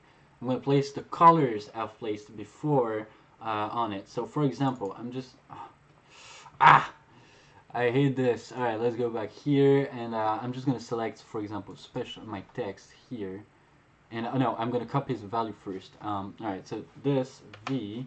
See, you can select here. This, which will be the value of it, actually, and which is 49, 17, all right, 90. And once you got the value, you go back, and why is it set up like this? All right, and you know what? I'm gonna open a new comp viewer, just like this. So this is really useful to do that kind of stuff. So how to do it? It is not here. Wait, have they changed it? No, you click on AE, new comp viewer, and then you select this, and it's locked, which means it's always going to be not the active composition, but this composition right here. So when I'm going to go back to my intro, boom, I'm still going to have my colors here. Alright, and now, so what we want to do is select only special effects. Yes, if my computer will accept to do that. I'm going to click on the middle right here, boom. And we have this, and we're going to select the music now, and obviously I'm going to change this comp to alright, so I think yes, no, just close this one down, and alright, it doesn't matter, we're going to create a new comp viewer that might be this, and it's locked. But I don't want it to be locked. I want it to adapt. I'm going to logic. I want to lock it to logic. Come back to my main comp. Boom. And here we have this. So now all we have left to do is select music. Wow, I don't know why it's so up, and we're done. And now we have special effects and music tutorials, alright? And we have this remembering colors about the thing. So now I can close this comp, and well, I don't like it that much like this. I actually hate it. So what I'm gonna do is reselect my text, and please get back here. And it's incredible. I need to pee again and again. So you know what? I'm gonna just leave the animation. Wait. Come on. Stop harassing me. Alright, yes. I'm just gonna leave this rendering. I'm just gonna get back in a few seconds.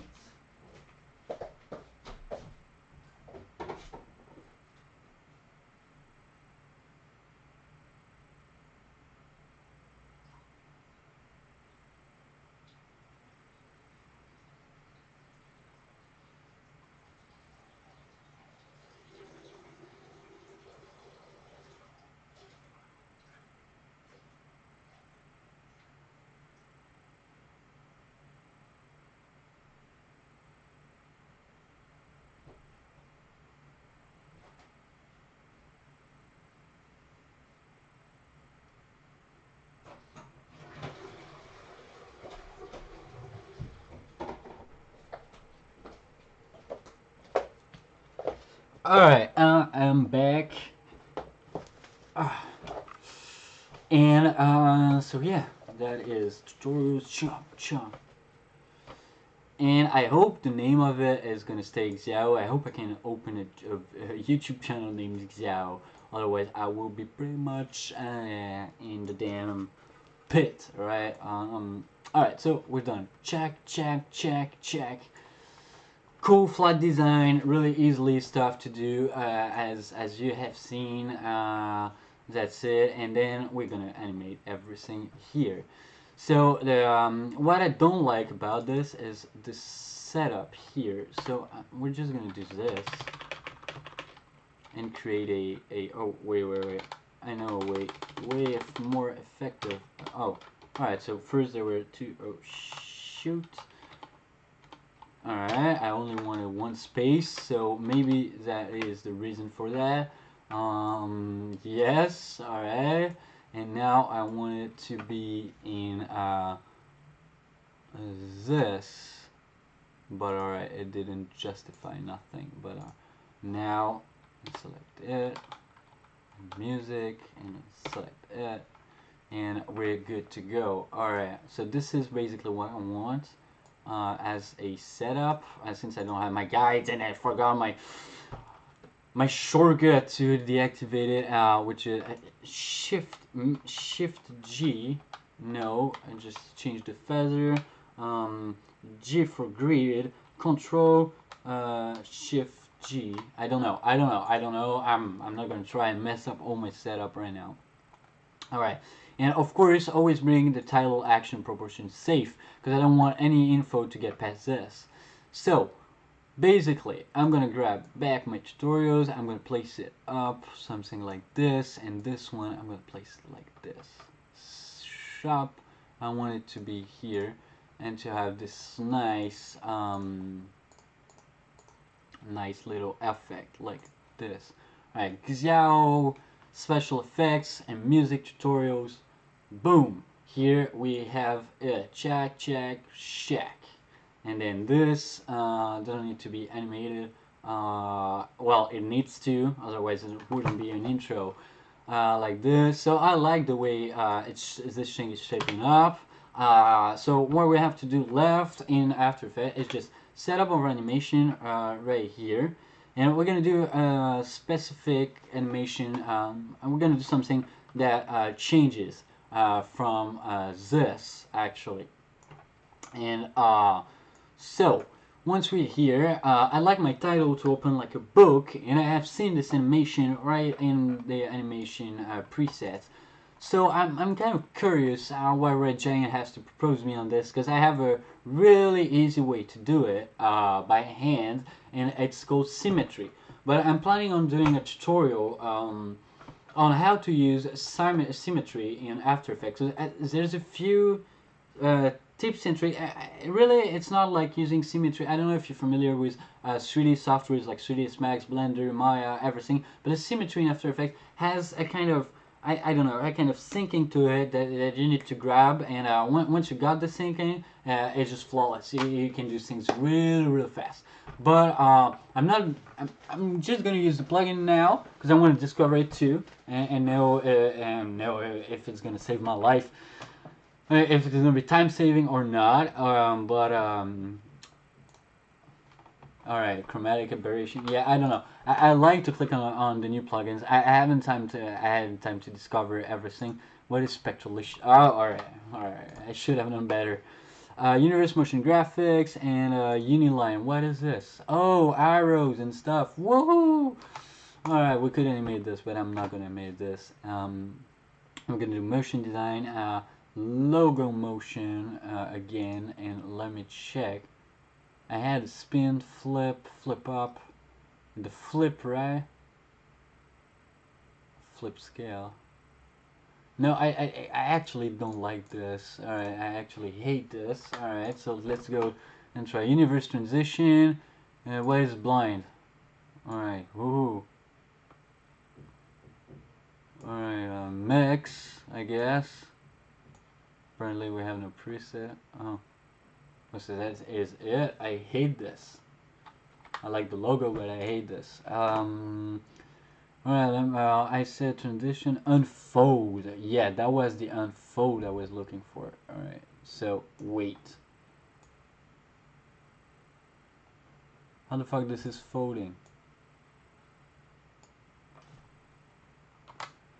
Huh. Transition B. Alright, so let's go to Xiao and then oh, that is it. Alright, it goes to Xiao from Xiao. Alright. But it's not unfold. I mean, is this really what I had? Triangle wave. Wow, this looks like bullshit right there. Wow, this is bullshit right there. Alright.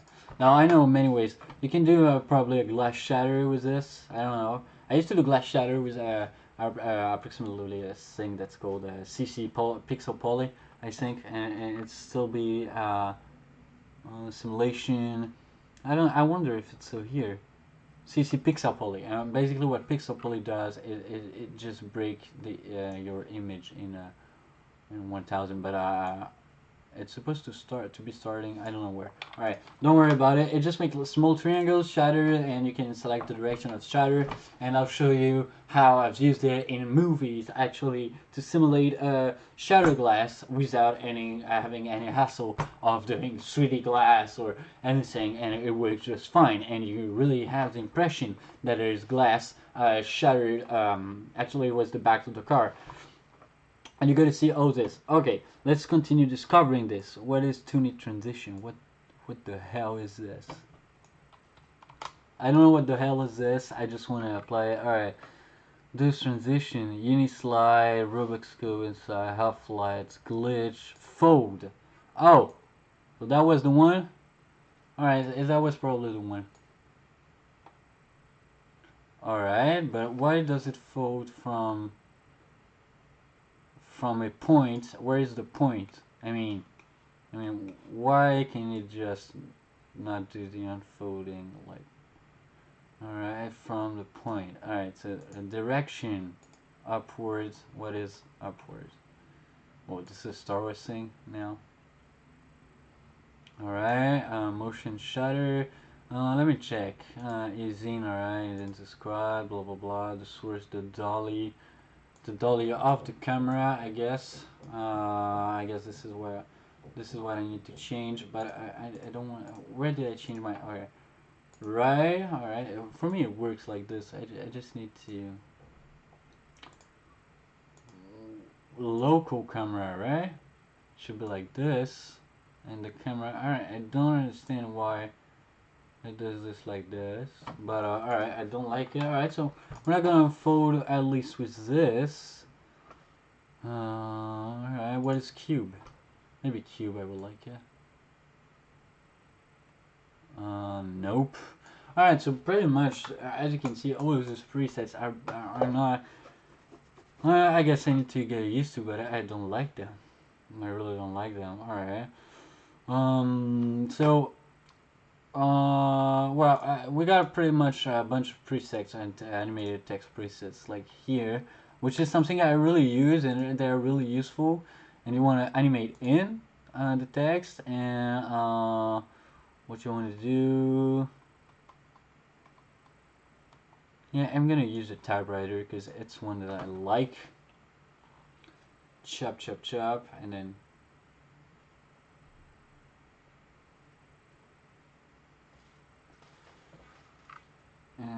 this with my name on it, and yes, and now you're just gonna select U to get the animation going, right? And we want the animation to start right now. Boom, and we're gonna check how long this durates, right? Up, boom. So let's go. Let's go play. Chop chop, chop chop, chop. And no, I don't want the completion to be,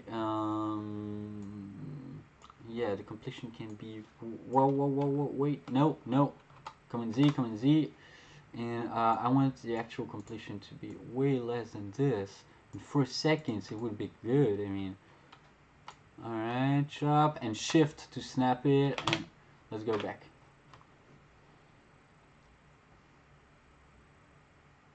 Have I done something wrong?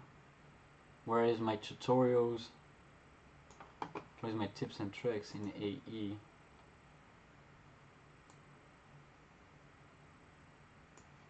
What? What up? Why is this not showing right now? Alright, so something got messed up. And I didn't even touch it. This is terrible.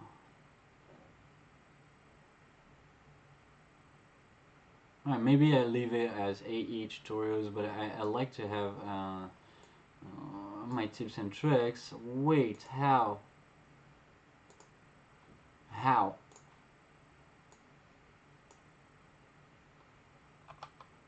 How in the world? No, but this is not normal. I mean,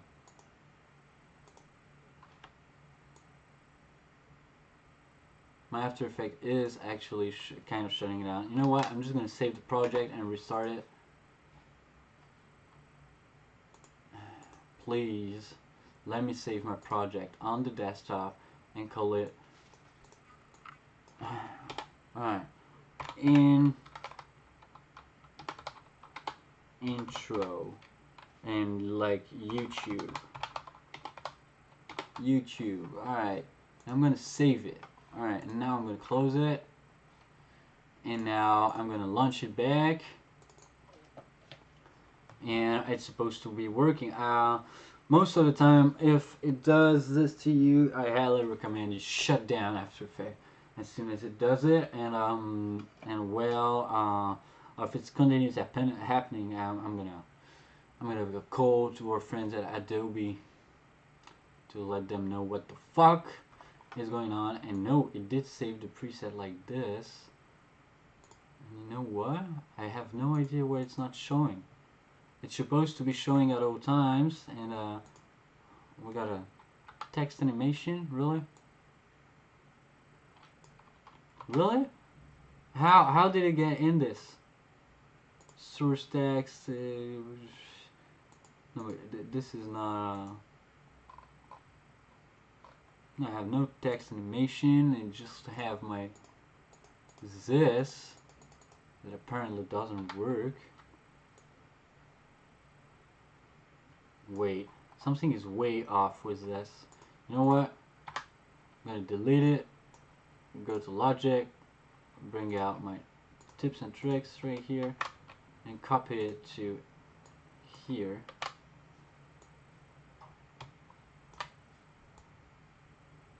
And yes, alright, but the only thing I need to change is enter left.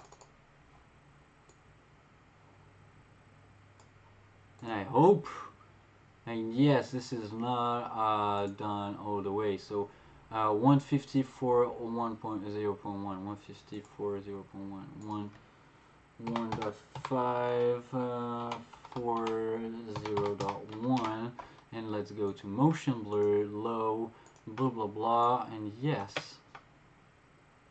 Alright, so thankfully this is not really a, you know, thankfully this is not something that it's painful to get back to and to do it, but as you can see, it's pretty strange. It has done it like this, and now my After Effects is rendering everything, and it is slow as F. Alright.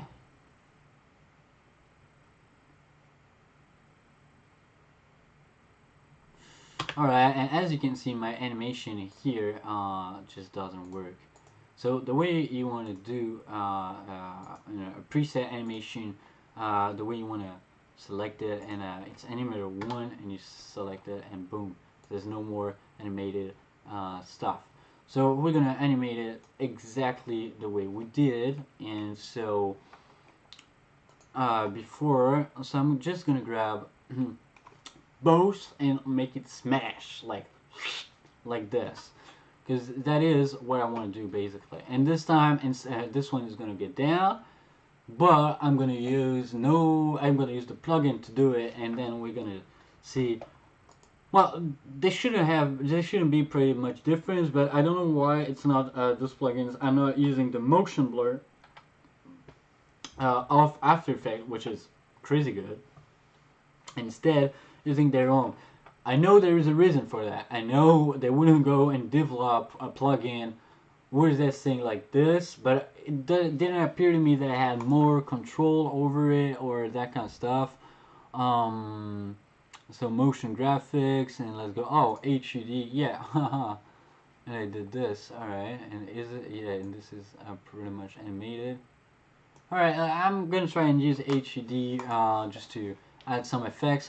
Yeah, we're finally. All right, the way you do is you work by doing things, by doing the big portion of it, just to get the general idea. As you've seen, I've just set up the vignette real quick and the stuff. I'm setting the animation, and I will have to say what's the word in English, and I will fine tune everything and get the right color, the right thing at the very end of it. It's really important to do this because there's a bunch of settings. There's a bunch of stuff you need to do in order, like the pre-comp stuff that I did and that kind of stuff. You need to do it in a certain order. Not everything, but most of the time it is. So let's go back to logo motion. All right, superb. And let's get to, let's see if we have something. No, spin is terrible. Nope. Nope. I guess the flip down. Flip down. Let me see what flip down does. Alright, the flip down does nothing. And it does nothing probably because it has already done it at the beginning. Yes. So that's one thing I hate of this. It's always thinking, why isn't this working? And this is the flip down. Really? No, I hate it. I hate it. I hate it. Like so much. Alright, let me check. Chop, chop, chop. Yeah, you can go to here. I'm gonna make it start here, and I don't want this. No, I don't really want the enter exit top. Like basically everyone, boom. And so we're gonna add the motion blur right now, cause it stresses me the fuck out not to see the motion blur in. So since we're working in just this area of the video right now, I'm just gonna select my work area and leave a little bit of yellow of it, and then yeah, I just want to see the I just want to see the animation. So chop, let's do this like this, cause I don't need that much. All right, I need a bit much. Alright, and it drops down like this.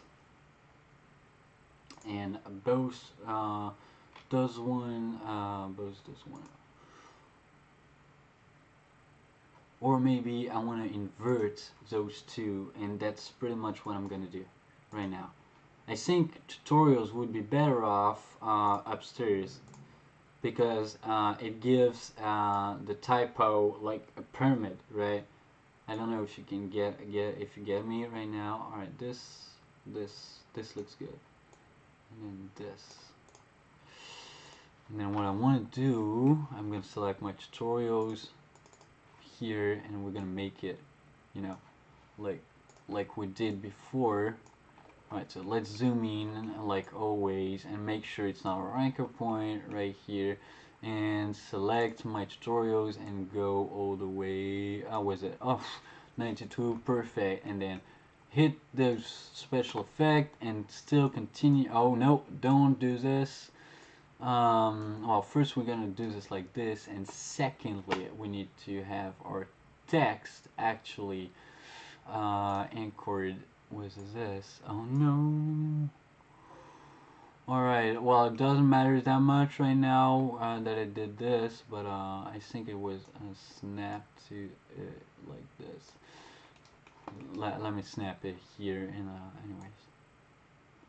Chop, yes, it is right in the middle of it. Alright, now I want to get this, and you want to get it, like always, in the back corner, like this, almost. But to be really precise, what I would like to do is snap it on the toggle, and you know, you place it right next to it like this, up like this, and boom, and there we will have our text. So then you place it like this, actually. Yeah, alright, let me try it like this.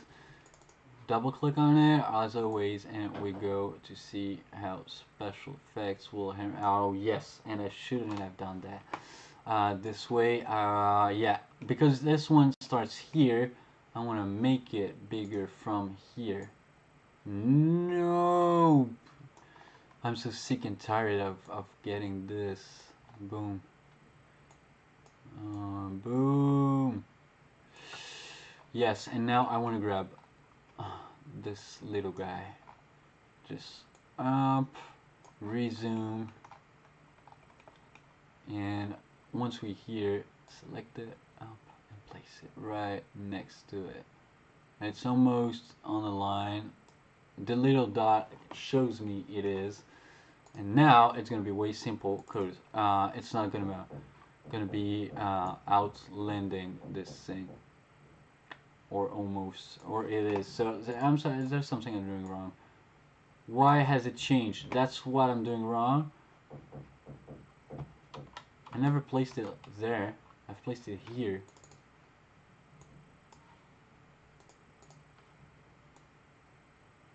Alright, so After Effects can be really painful, as you can see, like here. And actually, I don't want it to be as big as this, and I really want it to be like an undertitle. So you know what? I'm just gonna select everything and do it like this. And this one here, our friend, is gonna get like this. Boom. Yes, that is more of what I wanted to see, like this. And we have now a kind of good composition right now, but it's not animated, and we don't have it. So what we're gonna do is we're gonna place everything that's here above, and I'm gonna add every software icon I use on this, because I placed it like music production tutorials for After Effects tips and tricks, but we're gonna use Photoshop, we're gonna use well, Illustrator, Photoshop, Blender, 3ds Max, you name it, I counted. I'm just gonna make a list real quick, and we're gonna grab every one of it. Alright, so, like I said, blah, blah, and it goes like this, and what we want to do is grab those two, text, and, so the tutorial and the text here, and what I want to do is also pre-comp, and set pre-comp 1, and set,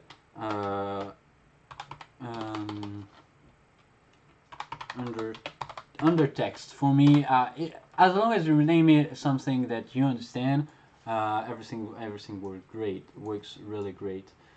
So yeah, what I recommend to do is do this, and now we go back to our blah blah blah. Where is it? Motion graphics, Unilogo motion, and let's go to presets, and let's go to enter exit bottom, right bottom. Boom. Alright, and this is the animation I want to get. Sharp. And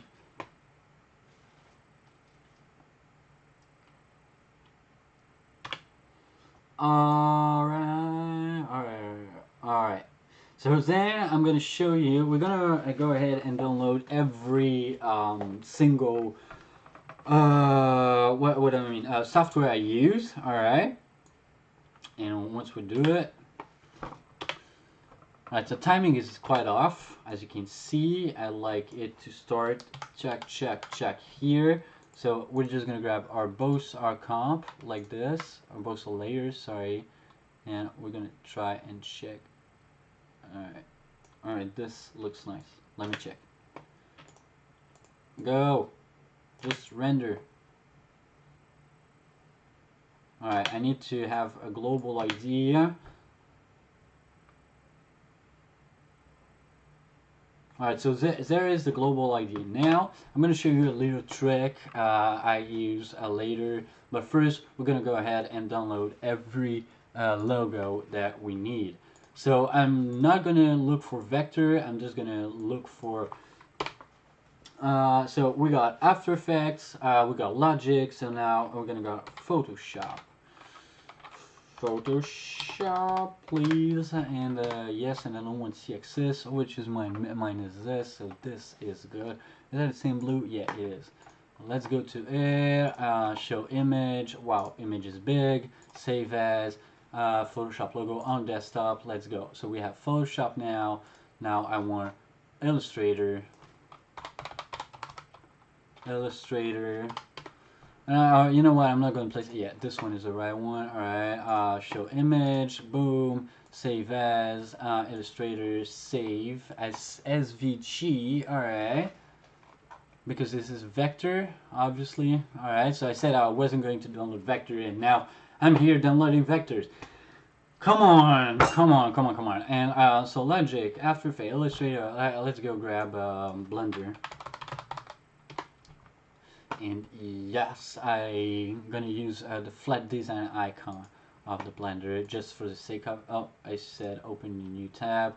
Alright, show me image and save image as. Can I go PNG? Yes.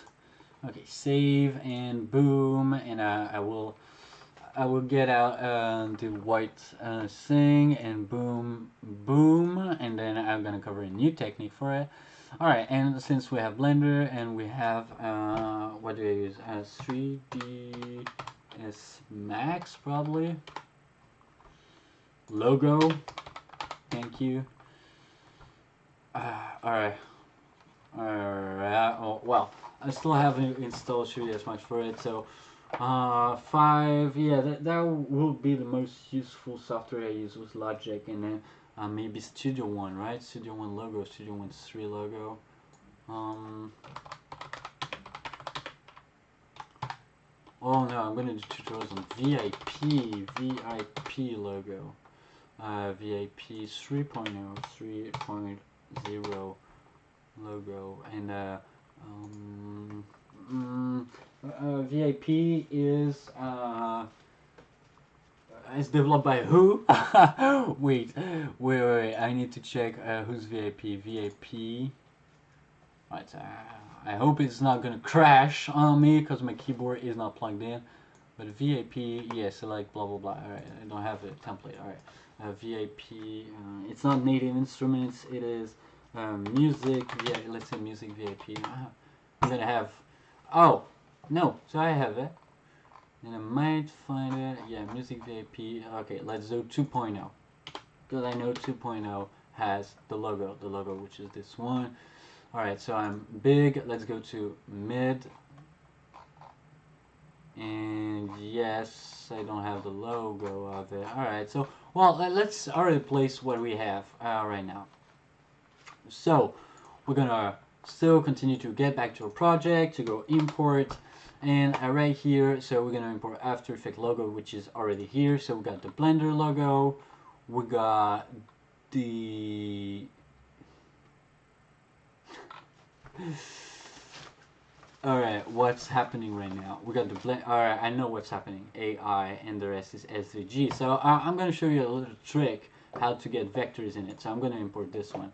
Now, I got two logos that are SVG, right? They are right here, which is Illustrator and Photoshop. And the way to open this is open it with Illustrator, like this, and you wait for Illustrator to open. Yes, thank you, Creative Cloud. Wow.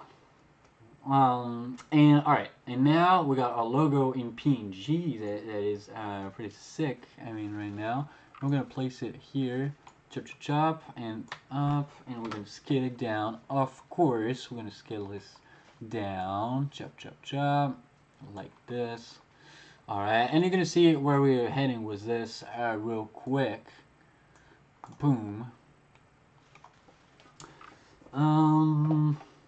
I might change the logos later because I use Cinema 4D. I mean, every software in 3D is always the same technique. There's nothing, there is actually nothing that you can't, how to say this? There's nothing that you can, every technique is the same over time. So, I'm gonna shut down my camera once again because it's time for me to get my lungs sick, and maybe myself getting sick by opening the smaller window and off. And so once Illustrator is in, the SVG is just a format that is known by Illustrator to, and it is a vectorial format. So the way you want to do it to get After Effects to have it is just File, Save As, and you can save as Adobe Illustrator and not changing anything. Boom. You click OK, and it is saved as. Oh, I shouldn't have shut down my Illustrator.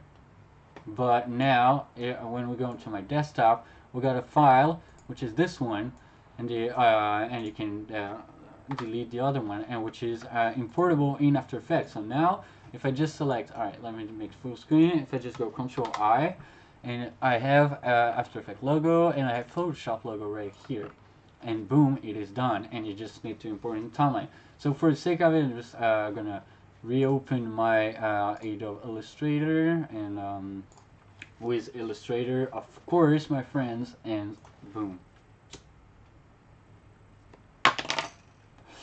Alright, and then what you do here, it's basically the same thing.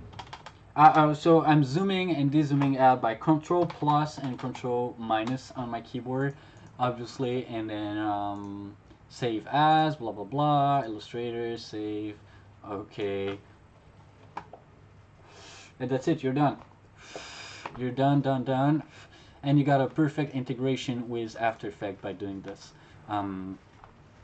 Because of course all the suite, the Adobe Suite, Creative Suite, I don't know if it's called this way anymore. It used to, I don't know if it's still the name, but yo, I did it by name.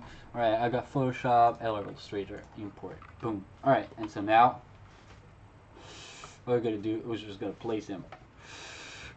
Alright, so here we are with our intro, and I'm gonna show you the last trick, like I said, after this, on how to place things and how to move it. I've shown you the grid, the rulers, the actual title, proportion safe, how to position a layer with their position data in X and Y. But I'm going to show you how to move multiple elements, not by selecting it, but by parenting it to a null object. And that is ready. Sorry, I'm just checking if my camera is off right now. And now, so what we're going to do is just taking all the logos and place them on the line. But right before this, I don't want to mess up anything, so I'm just gonna click select both of them and make their position, actual position, get up and up, because that's where I'm gonna place them, upper. So you can do this like this to keep, the same distance between the two comps, but actually what we're doing right now is having the guides right here.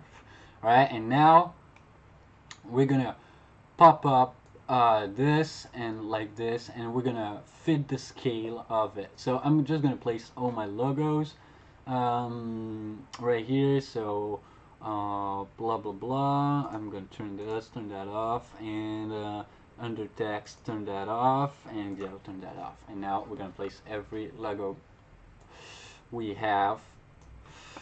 So the After Effects one, boom, and let's get it down like this, and let's scale it, of course, like this. So S on the keyboard, boom, and replace it, and we're gonna make them all fit together.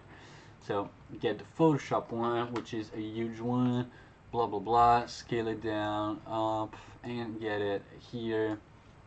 And then we got the Logic logo right here again, which we're gonna scale down again.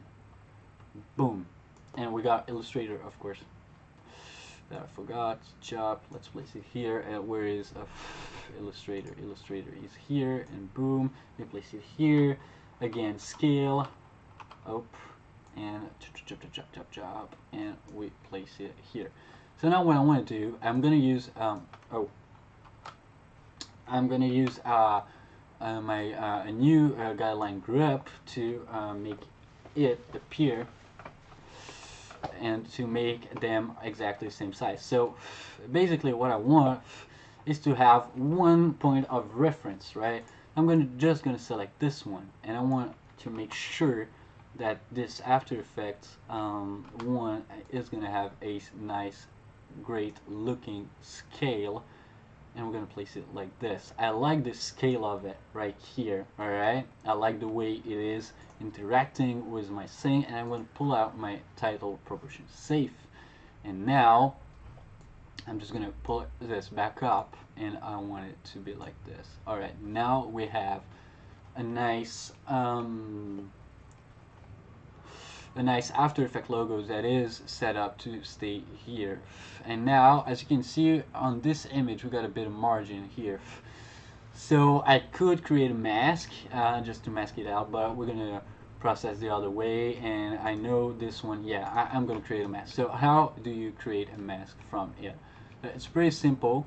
I want a square, so I'm just gonna do is a square right here. I'm gonna click on this pixel right here, click on this one right here, and then the mask is gonna be exactly what I want.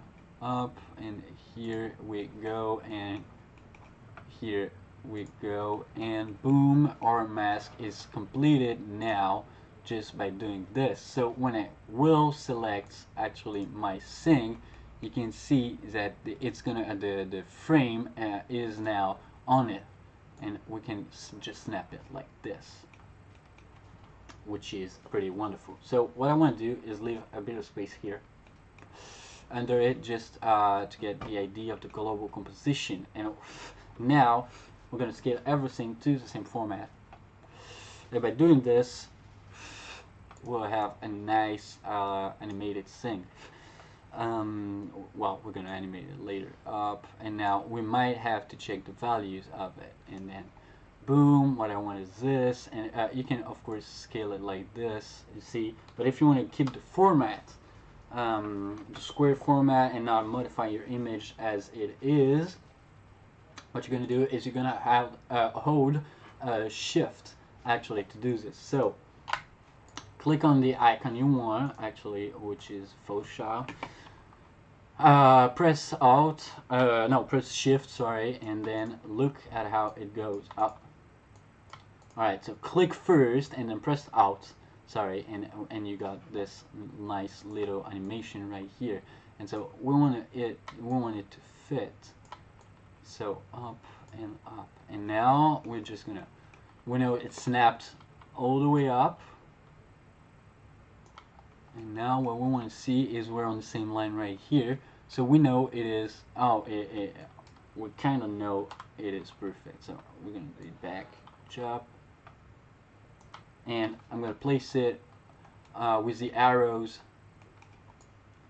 chop, and like this, and here we have our logos that are aligned together at the same size. So basically you just repeat the process. Right now we are on this one, and yes, I'm going to snap it, boom, and then we're going to remake everything on it.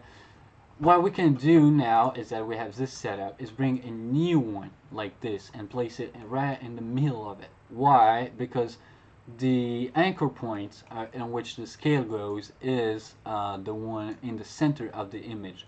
So if we want to make the scale way easier, I should have done this just before I made the Photoshop logo, and just up, and it is centered. And now you can grab this, place it here, and we can scale it all the way. And we're gonna have, oh, this is not the thing I wanted to do, and Control Z, boom, and Shift, and now you can see that it's getting scale at the exact same scale of our logo. It is trapped here, and of course it is the same exact line here as you can see when it is next to each other. So now we have those three logos right here, which are pretty perfect because obviously they are a square, right? So now I'm just gonna do the same thing with my logic and place it in the middle and scale it by doing it by hand. And what we want is to have everything almost in the same line, but since it is not a up, let me check this like this. Alright, and we're gonna pop it up a bit. Boom. Just a little bit. And here we have our new logo that is here, and that fits the scale of it just quite a bit, not as much, but it is how it is, because it's like this. And we're going to use this to go with the Blender logo to do it exactly the same rate of it. So boom, and here we know we have something that alright, and something that I need to replace right in the middle, right, like always. So you go here, zoom in, you place it perfectly in the middle of the square right here, it's perfect, and boom, it is done. And now we have our nice looking sleek logo. So now placing. Alright, so obviously I'm gonna do something that maybe you will not find of, but I like to do this like this and match them by colors, except for logic, of course, which is not this. But so we're gonna do up, up, and it goes like this, from gray to blue to purple to orange and blue, obviously. And boom, we are done with our making. And now I just want to place them and have an entire thing placed real great. So as we know, I'm going to leave the action title proportion safe, and we know that our center of our image is this, and we have exactly 1, 2, 3, 4, 5. So one's going to be placed in the middle, and it's going to be After Effects, because obviously it is one of the main. And then we're going to place them like this, and everyone like this with a small distance, and try to occupy, you know, as much as terrain as we can. And that's pretty much it. I'm gonna do it by hand, and then now boom, and I'm gonna deactivate the guide and just take a look at how it is. So now I'm just gonna toggle the position via the thing, via the controls here, just because I don't have just because I don't have how to see this, the grid up, and it looks pretty much good. Alright, I'm pretty happy with this, and it goes like this. But now I want to rearrange the position of so up everything. Alright, I'm gonna pre-compose it because I'm cool with this, and we're gonna hand out to the next trick. So chop chop, I'm selecting everything here except the text, of course, and the text, and all my logos selected. So I'm gonna go here, I'm gonna go pre-compose, and I'm gonna rename them logo bar just to be sure. Alright, and I'm gonna click. If my mouse what is happening to my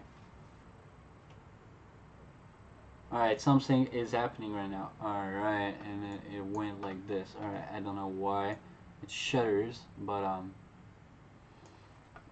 alright, so I have now my composition code logo bar that I'm gonna snap like this because it does not appear before, and those two things coming like this, right?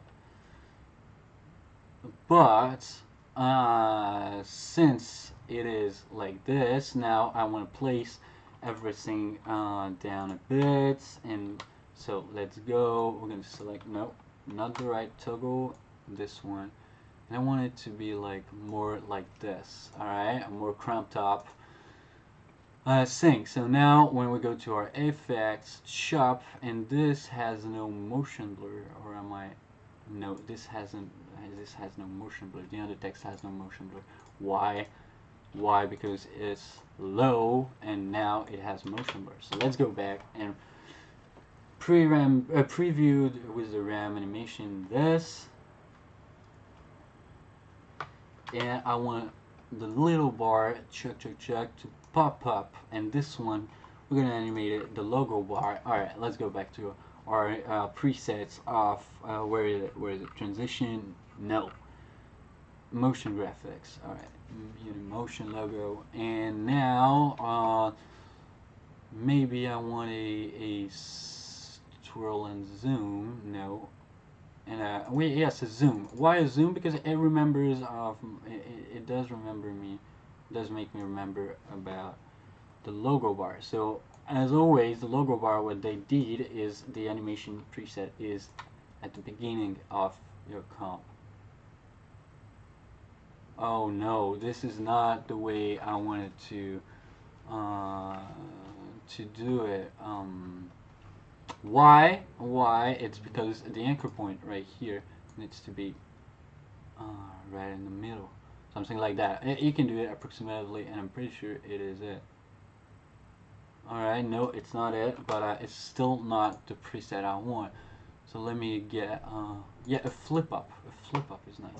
Remembers me of the Mac. Yes, the flip up is what I want. I have one logo that disappeared. Alright, the Blender one. Something went wrong with that. I really have problems with After Effects. It is the new version, but I don't know why. Chop, chop, chop. No, I want. So this is how it goes. I want this to finish animating like this.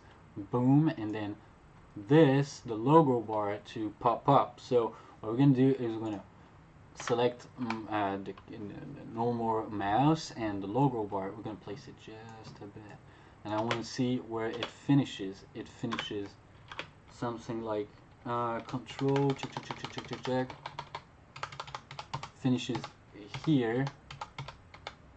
Yeah, oh, alright. 1, 2, 3, 4.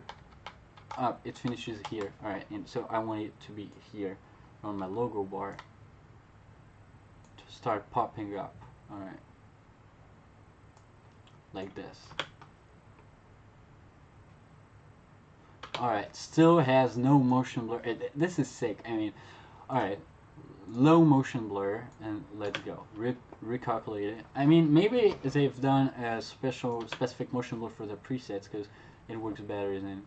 Alright, on the logo, I do want them to have more, maybe high motion blur. Yeah. Alright. And boom, it is done.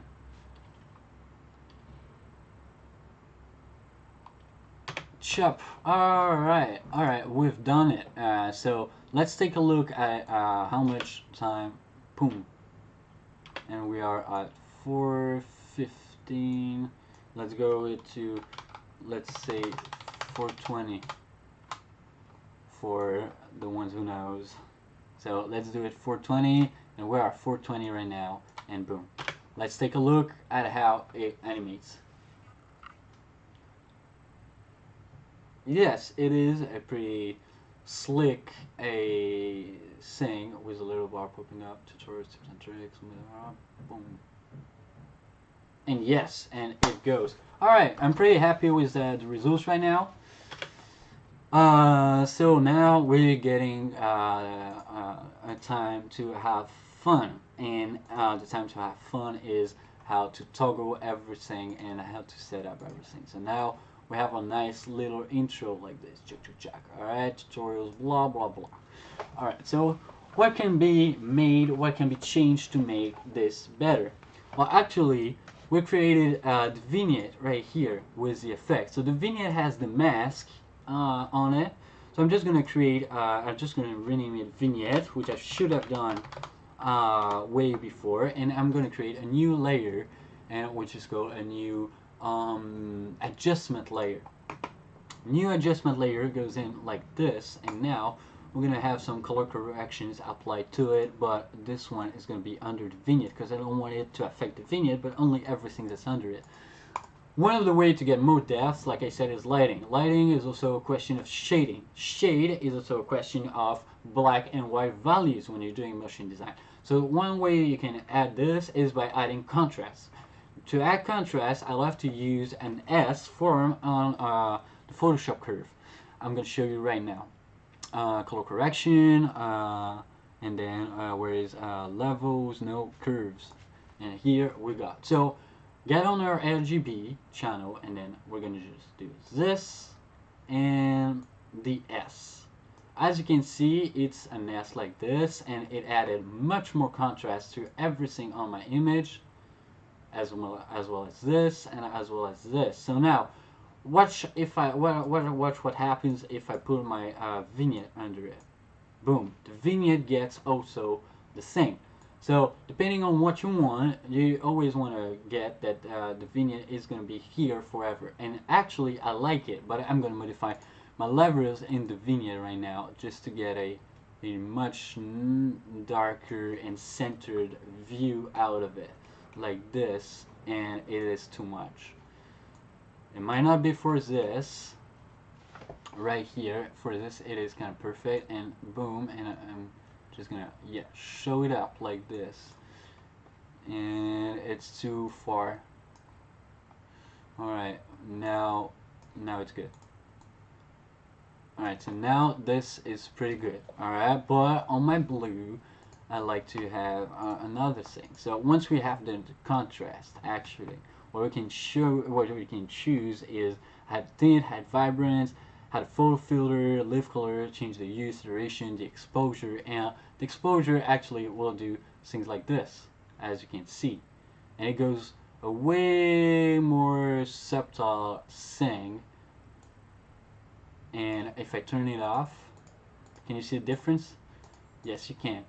And it does not make only it look darker, it look like make it glower actually. Boom, boom, and boom, and we are here with our beautiful red, and we went from this to this actually, and basically stock wise, without no color correction, this looks like bullshit. This looks like this, wow yellow, wow blue, blah blah blah, and it is terrible. But when you add everything back, boom, we have a nice shading right there with nice and vivid and bright colors that are gloomy and that everyone is supposed to be liking. So boom, boom, boom, we have this.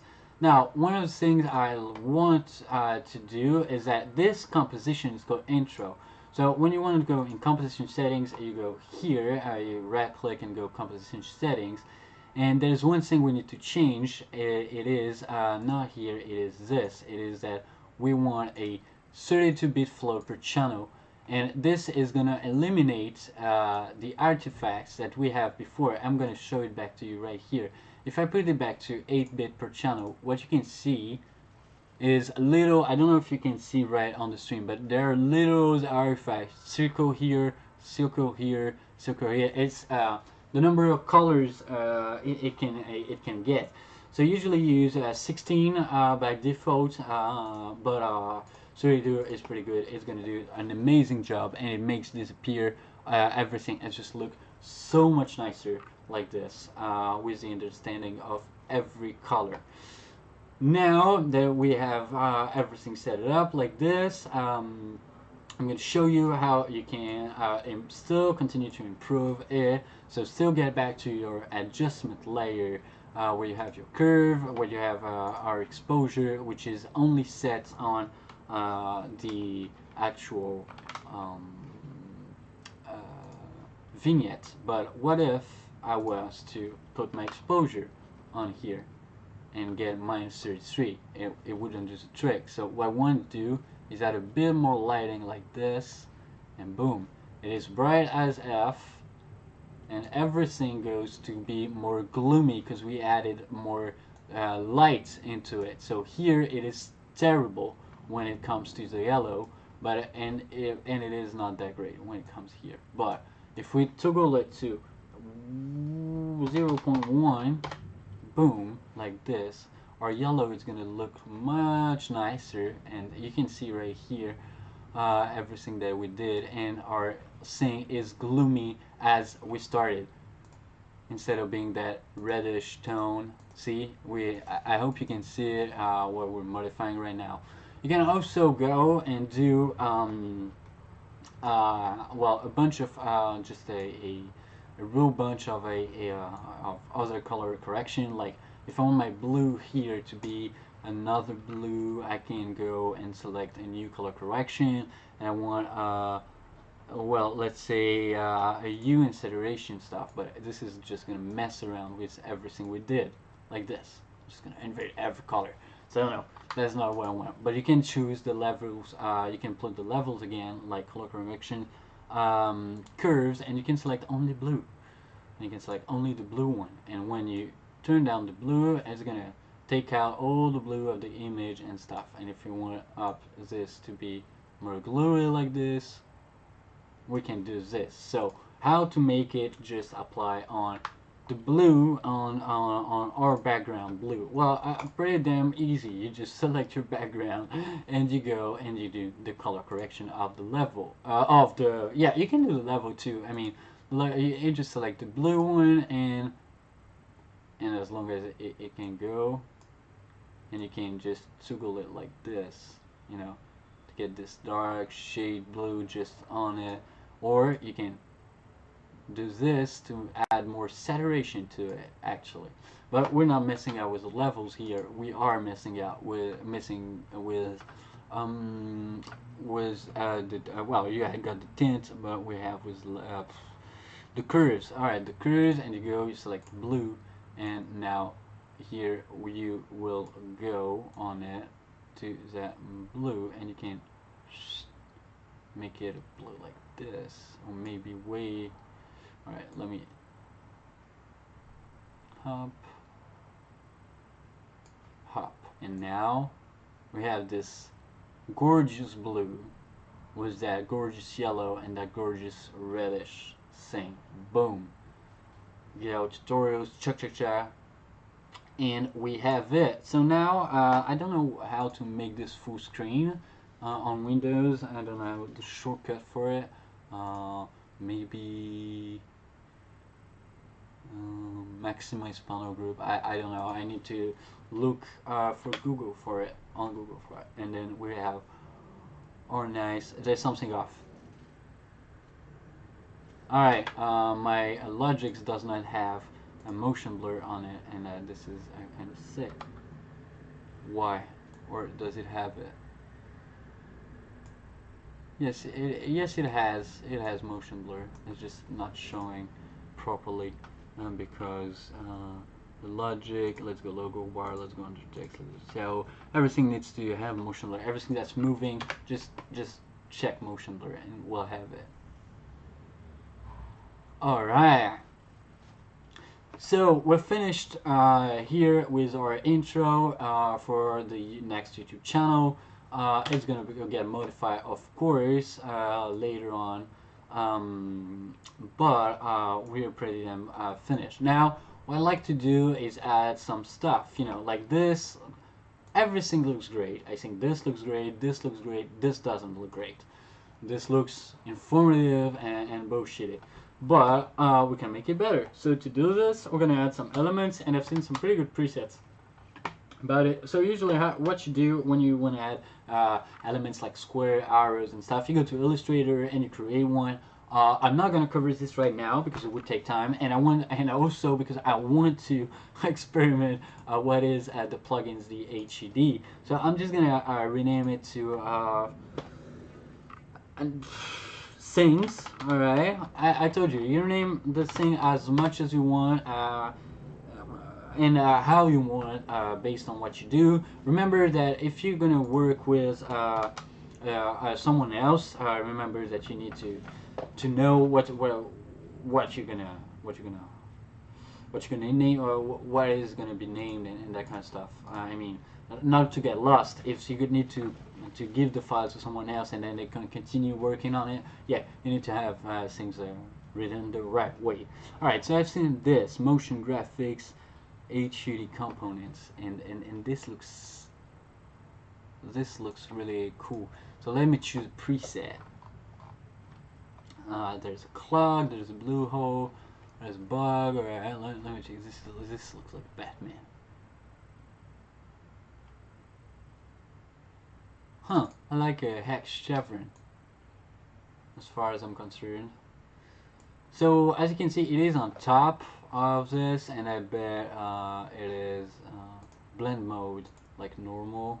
Yeah, normal is this, darken is this, multiply will be good, but okay, so none, because it goes like this. All right, so let me check where we can grab like this.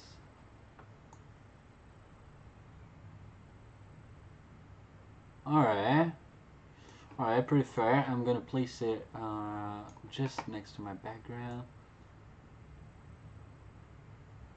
Chop, alright, and it gives really a depth sensation to it, and I like the blue of it, but I need to have element 2 blend mode, no glow. Let's get my glow. Yeah, alright, let's set it up to a more white glow. Yes, and have motion blur, of course, high motion blur on that kind of stuff.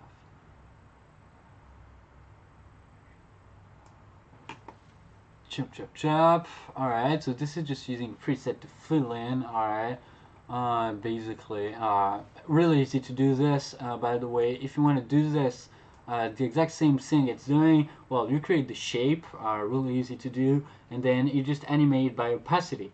Because as you can see, this one is transparent almost, so it's just the opacity of it. To toggle the opacity of a layer, for example, you just T on your keyboard, it brings up the opacity, and boom, it is this. And then it's just animated like this. So as I said, it is really depending on the plugin, time saving or not. I mean, this is not the shape I wanted. I don't even know what I wanted. And as I told you yesterday, don't open After Effects without knowing what you're doing, without knowing what you want to do, because you're going to get lost. And this is exactly what we're doing. Well, we have done what I wanted to do.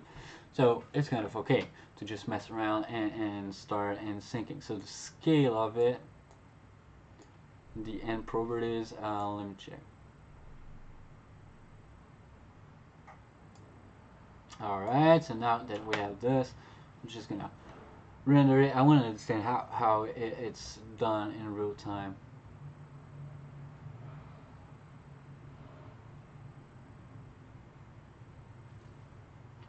Alright, and I want to just, yes, I want to scale it, like, oh no, but this is Xiao I'm on it. Alright, I understand now. So I want to be on Sings, and Sings must have scale somewhere. Or is it the scale of the layer itself? Yeah, the scale of the layer itself works pretty great. Alright, I can integrate this like this, and why? Oh yeah, my layer is not showing. Alright, let me place it. So you can place things by toggling with the arrows, actually. That is something I quite like. And that I quite like this. Alright, boom, and let me check it.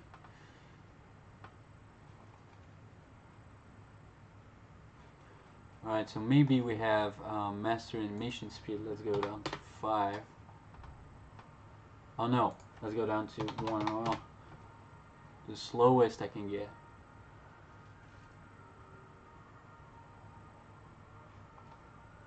Alright, this sounds terrible.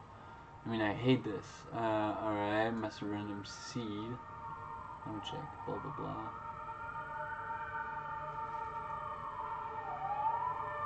So yeah, that just doesn't fit right.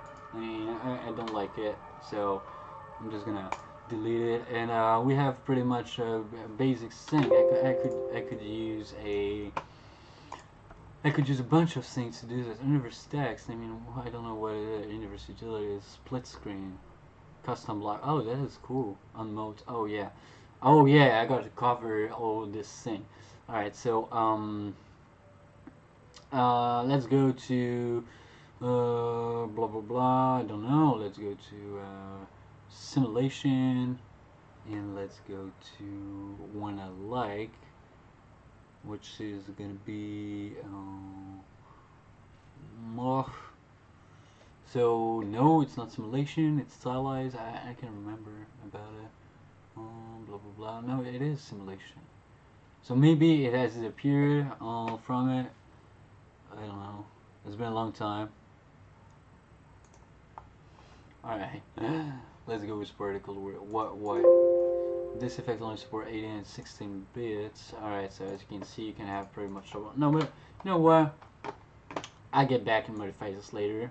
Alright, I'm gonna just end the tutorial and show you the rest, and we're gonna have a look at it like one last time, just before rendering it.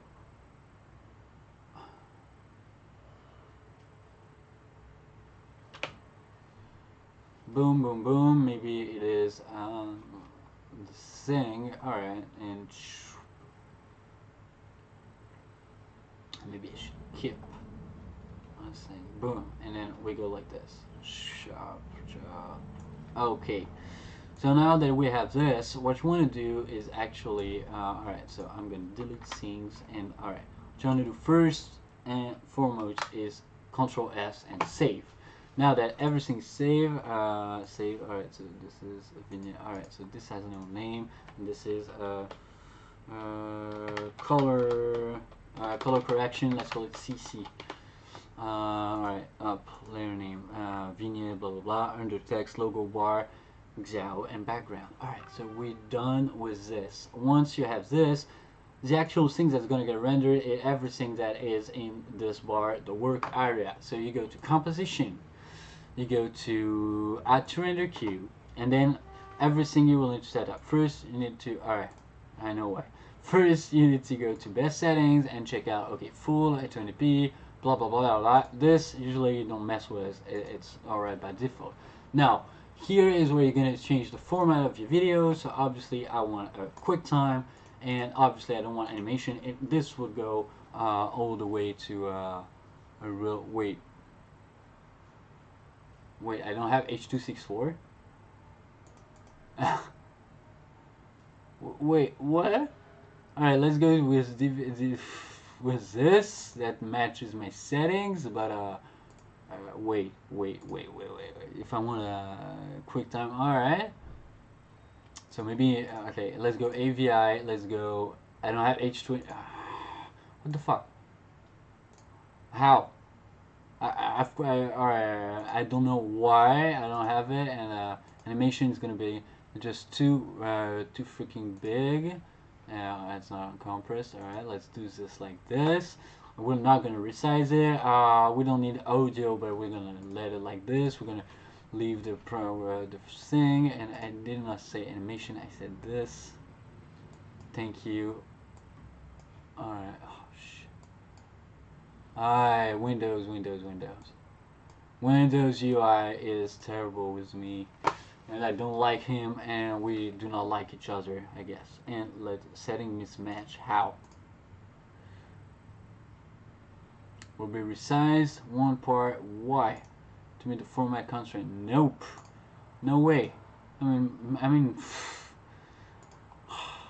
Alright, so my settings mismatch. You know what? I'm getting tired of this. AVI, video output. Alright, RGB, video codec. Let's just do. And I have nothing. How the fuck do I have nothing? Where's my H.264?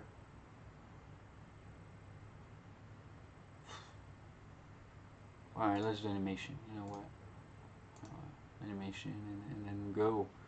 I mean, 20p, what, 60 frames per second, but it's not, yeah, it's not getting the best thing. So let's go animation. If it tells me animation is not working, no, animation will be working. I just need to open up Adobe Media Encoders and to create a file. Doesn't matter. Alright, select here everything you need to, and you click OK, and then you select the output where you wanna place it. So I want to place it on my desktop, like I said. So once you're done, click on render, and it should slow down when many things come in. Wow, my computer is so freaking fast. This is the first render I'm doing in After Effects on this new computer, and I'm amazed by how fast it's doing this. Oh, usually I would have to wait 10 minutes, 10 to 20 minutes before it gets rendered. Wow. This is actually saving my lungs, because when I'm working, render times are usually smoking times, and which is really bad. Again, do not smoke, but it is how it is. All right, and it's dropped and finished. All right, so now we can have a look at it.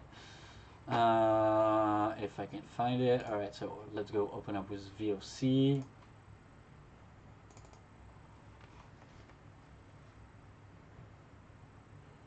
All right, how do I loop this? All right, let's go back.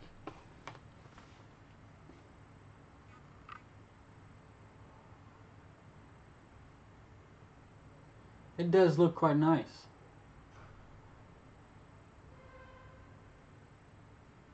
Yes, it looks quite nice. All right, so this is how it's done.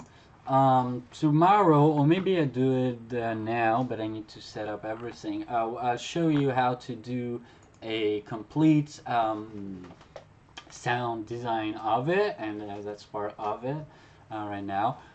So we've rendered this. So what to do now with this? So what you want to do once you have a project, every time you have a project, and especially when you do things like me and you place everything on the desktop and we don't care, we don't give a fuck. So it's easily to close down After Effects after this, and then I don't know, oh, it's too much on my desktop, I don't need this, I don't need this, and you delete everything.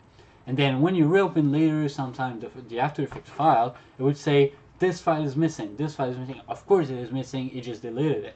So what you want to do to make sure you never lose anything about a project is consolidate the project. And what you do is, oh yeah, it's not called consolidate in English, it's called watch folder.